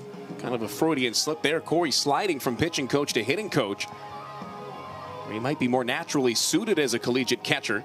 You do see a lot of teams, especially more so nowadays, that'll have a catcher, former catcher, as their pitching coach, because there is that element of the game calling. Not quite so much focus on technique of the arm, but more so on how to manage the game and really just how to pitch at the college level. Sure, and we spoke about it earlier with the guy who's at the plate now, Gallegos, but having to catch 5 different pitchers on 4 games of a 4-game series, and you know, really understanding that side of things, working with different guys mentally, knowing what works and what doesn't for certain characters. So Pinheiro, after the mound visit, works out of the stretch. Gallegos squares to bunt, pulls it back on a pitch in the dirt. Able to block it is Klingenbeck, and it goes as ball 1. Critical block there by Klingenbeck, who's had an adventurous night, really an adventurous weekend behind home plate. This is the first time that Gallegos and Pinheiro have squared off this weekend. When Gallegos pitched on Friday night, Vincent Gambardella pinch hit for Gallegos. He squares around again, pulls it back once more as a pitch misses outside. 2 balls, no strikes now for Gallegos. And upon reflection, with the substitution from Dwight Allen coming in the 6th inning, a very mindful substitution from manager Stan Stolte, as now the fastest guy on the team represents the go-ahead run. Gallegos gets the bunt down the third base side. It's a good one. Klingenbeck throws to first base, and time is called as a catcher interference. Oh, no. Maybe. They're going to bring Gallegos back. Home plate umpire Brooks O'Hearn pointing at the dish, saying it was foul, I believe. So a foul ball is the call. And if you're an official in that instance, the umpire, doesn't always matter if the call's 100% spot on a close one like that. You just got to be early and you got to be emphatic. Brooks O'Hearn seems sure there, so it goes as strike 1. You need to be strong in your convictions regardless, and Brooks O'Hearn taking time to call time and bring everybody back. Oh, before the 2-1, Pinheiro steps off the back of the mound, looks towards second, fakes a throw. Gallegos started to go around there. Tells you that he's going to be bunting here on 2-1. For Chase here, looking to drop something down the third base side. Make Coates at third make a decision whether to charge or not. He squares. The pitch bunted hard down the third base side. Coates has it and throws to first base in time. Picture perfect sacrifice bunt. Moves Allen from second to third. Scored 5-3 on the sacrifice for Gallegos on a pitch up by the eyes. Good job to get that one down. Even more so because he moves the go-ahead run 90 feet away for the 9, 1, and 2 spots in the lineup. First off, it's Paul Myro the 4th with the infield drawing in all the way around against him. And it looks like Brendan Shire, the second baseman, is going to flip it over, and 3-man shift on the left side of the infield. First baseman O'Connor all alone on the right as Pinheiro sets and deals from the stretch. Myro bunts one down the third base side, but it's foul. Looking for the squeeze bunt there. Allen with a large secondary lead almost halfway down the base path, and curious to see if Myro's going to square around again now with Cincinnati. Expect those infielders to be charging on a squared bunt. If you're Myro here, perfect push bunt would be just what the doctor ordered, something beyond the mound on the first base side. And with that in mind, Shire flipping it back around. He'll play a more traditional second base alignment. Now that takes the possibility of a push bunt there away, but Cincinnati looking to the third base dugout to get some defensive alignment. Everybody's set. The 0-1 on the way to Paul Myro. He swings and comes up empty on a breaking pitch. 76 on the radar gun, and Myro behind 0-2. A lot of breaking stuff from Pinheiro continues and took a lot off of that one. 76, that one falls in there for the swing and a miss. So now with 2 strikes, Shire flips it over again. 3 men on the left side. Pinheiro to the plate. Myro takes one just upstairs. That's another breaking ball. Changeup with a ton of horizontal break from Pinheiro. Tough to identify between that and the slider. Outfield, a couple of steps in as well. Myro looks to drive something in the air. The 1-2 pitch, here it is. That's high, that's outside. It gets by the catcher. Here comes Allen. He scores, and the Rebels lead 7-6 in the bottom of the 8th inning on a wild pitch. Great awareness from Dwight Allen II, but doesn't matter with that speed. He could have been standing on third base, take a look out to left field, and then take off. He had plenty of time, and he scores the go-ahead run in the 8th. A massive miscue from Joel Pinheiro. 2 balls, 2 strikes the count after that one. And he deals out of the full wind here. That one's high, and the count full once more. With that makes Alex Overbay the pitcher of record, and Pinheiro, as of now, on the hook.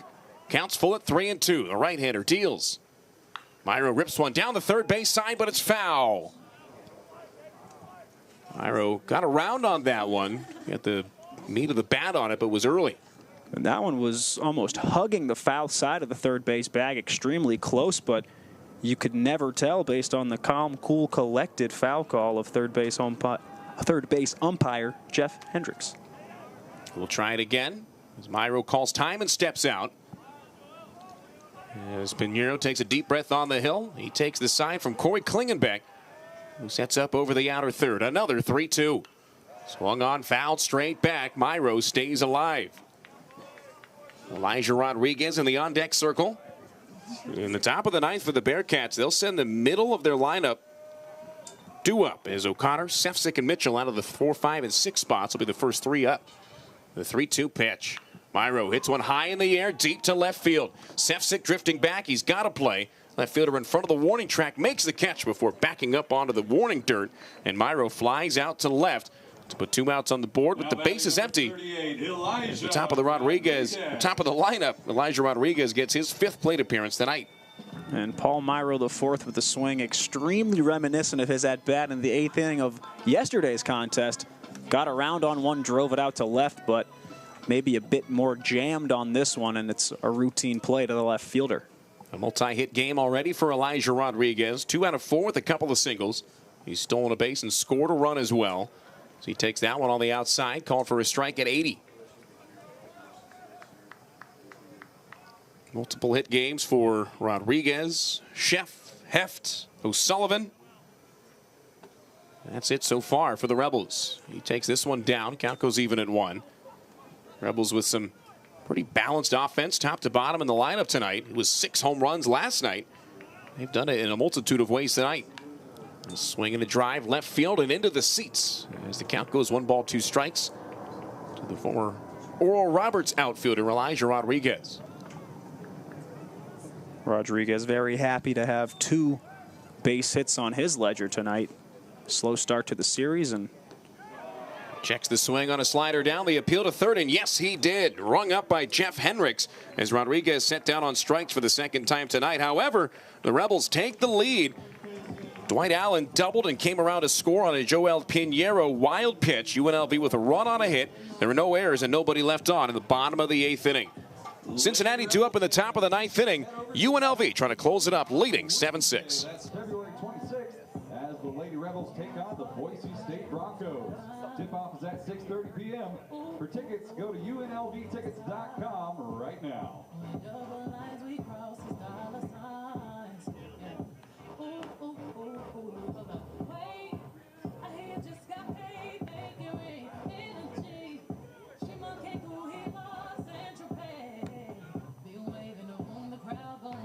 Attention Attention all kids who want to hustle around the bases after the game. Now is the time to start heading over to section 112 and 114 to start lining up. If you haven't signed a waiver yet, head over to the marketing table to grab one, sign it and turn it in before going onto the field.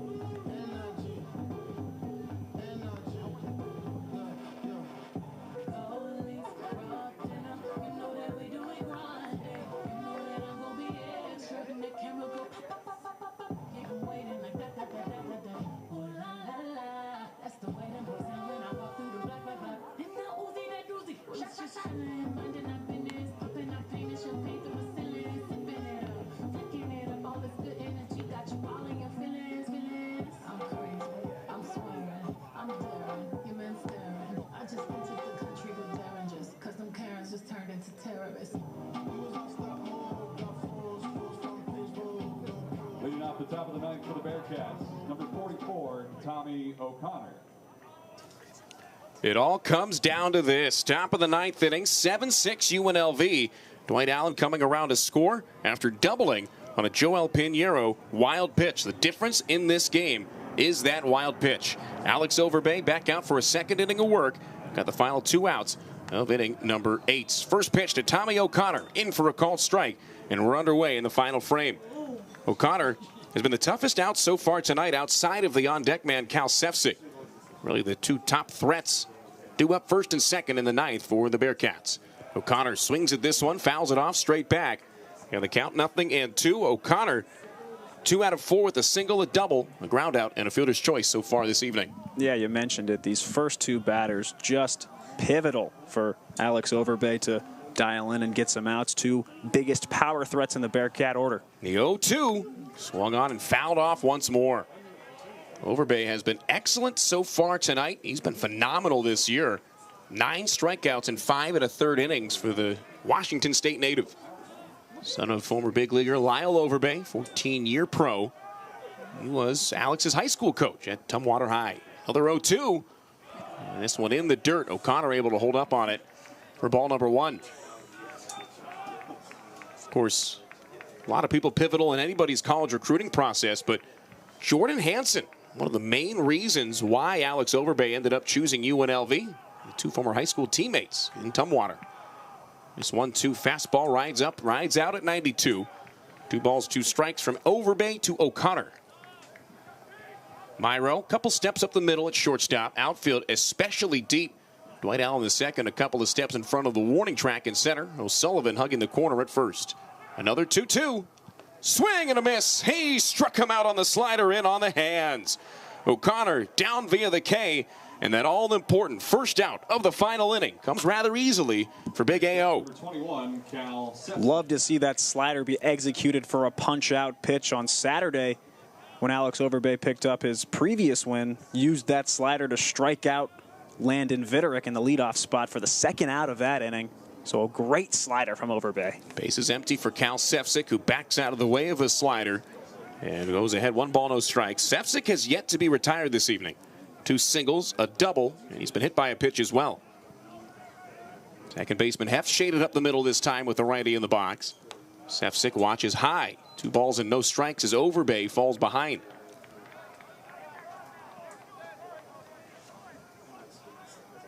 Cincinnati, after this weekend, stays on the road next weekend, taking on UC San Diego. Tritons out of the Big West. Overbay misses high, and the count goes 3-0. That's a Thursday, Friday, Saturday, Sunday 4-game set for the Bearcats. They don't play back at home until the Toledo Rockets come to Cincy on March 5th. 3-0 fastball over the inside. Sefcik can't believe it was called for a strike. Little interstate rivalry there between the 2 Ohio schools, Cincinnati and Toledo. The Rockets out of the MAC. Overbay out of the full windup. At 3-1 fastball at the knees. Another called strike. From 3-0 to 3-2, Overbay coming all the way back here in the ninth. And Overbay doing what he needs to do. Needs to find 2 fastballs from the 3-0 count. Does just that. And here's the delivery for the full count pitch. Payoff pitch down the middle. Called for strike 3. Sefcik frozen. And there's 1 out to go until the Rebels find a way to hold on.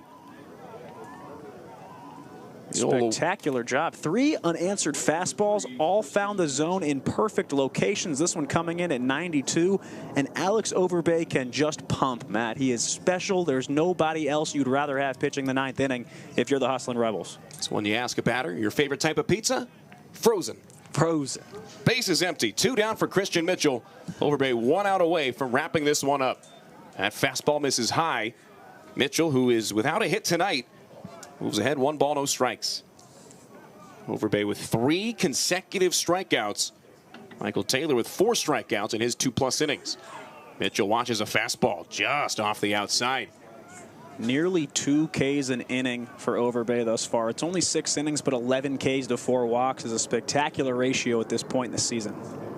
He falls behind 2-0. He delivers here as Mitchell takes upstairs. Not hard to miss high on the 5'8" utility player. Overbay missing here. 2 balls, no strikes the count. Mitchell struck out twice. He's walked and scored. He's also popped up behind home plate. Overbay deals a center cut heater. That's in there for a called strike 1. No matter what the result of tonight's game, UNLV plays a 4-game series at home against Milwaukee next weekend, including a doubleheader on Saturday. 2-1 pitch, sliced straight back. And for the first time tonight, the Bearcats down to their final strike. 2 balls, 2 strikes, 2 outs. UNLV leads 7-6 here in the top of the 9th. Could be the perfect storm for Overbay. His put-away pitch has been that slider, and Mitchell's weakness all weekend has been that slider from right-handed pitching. Overbay to the plate.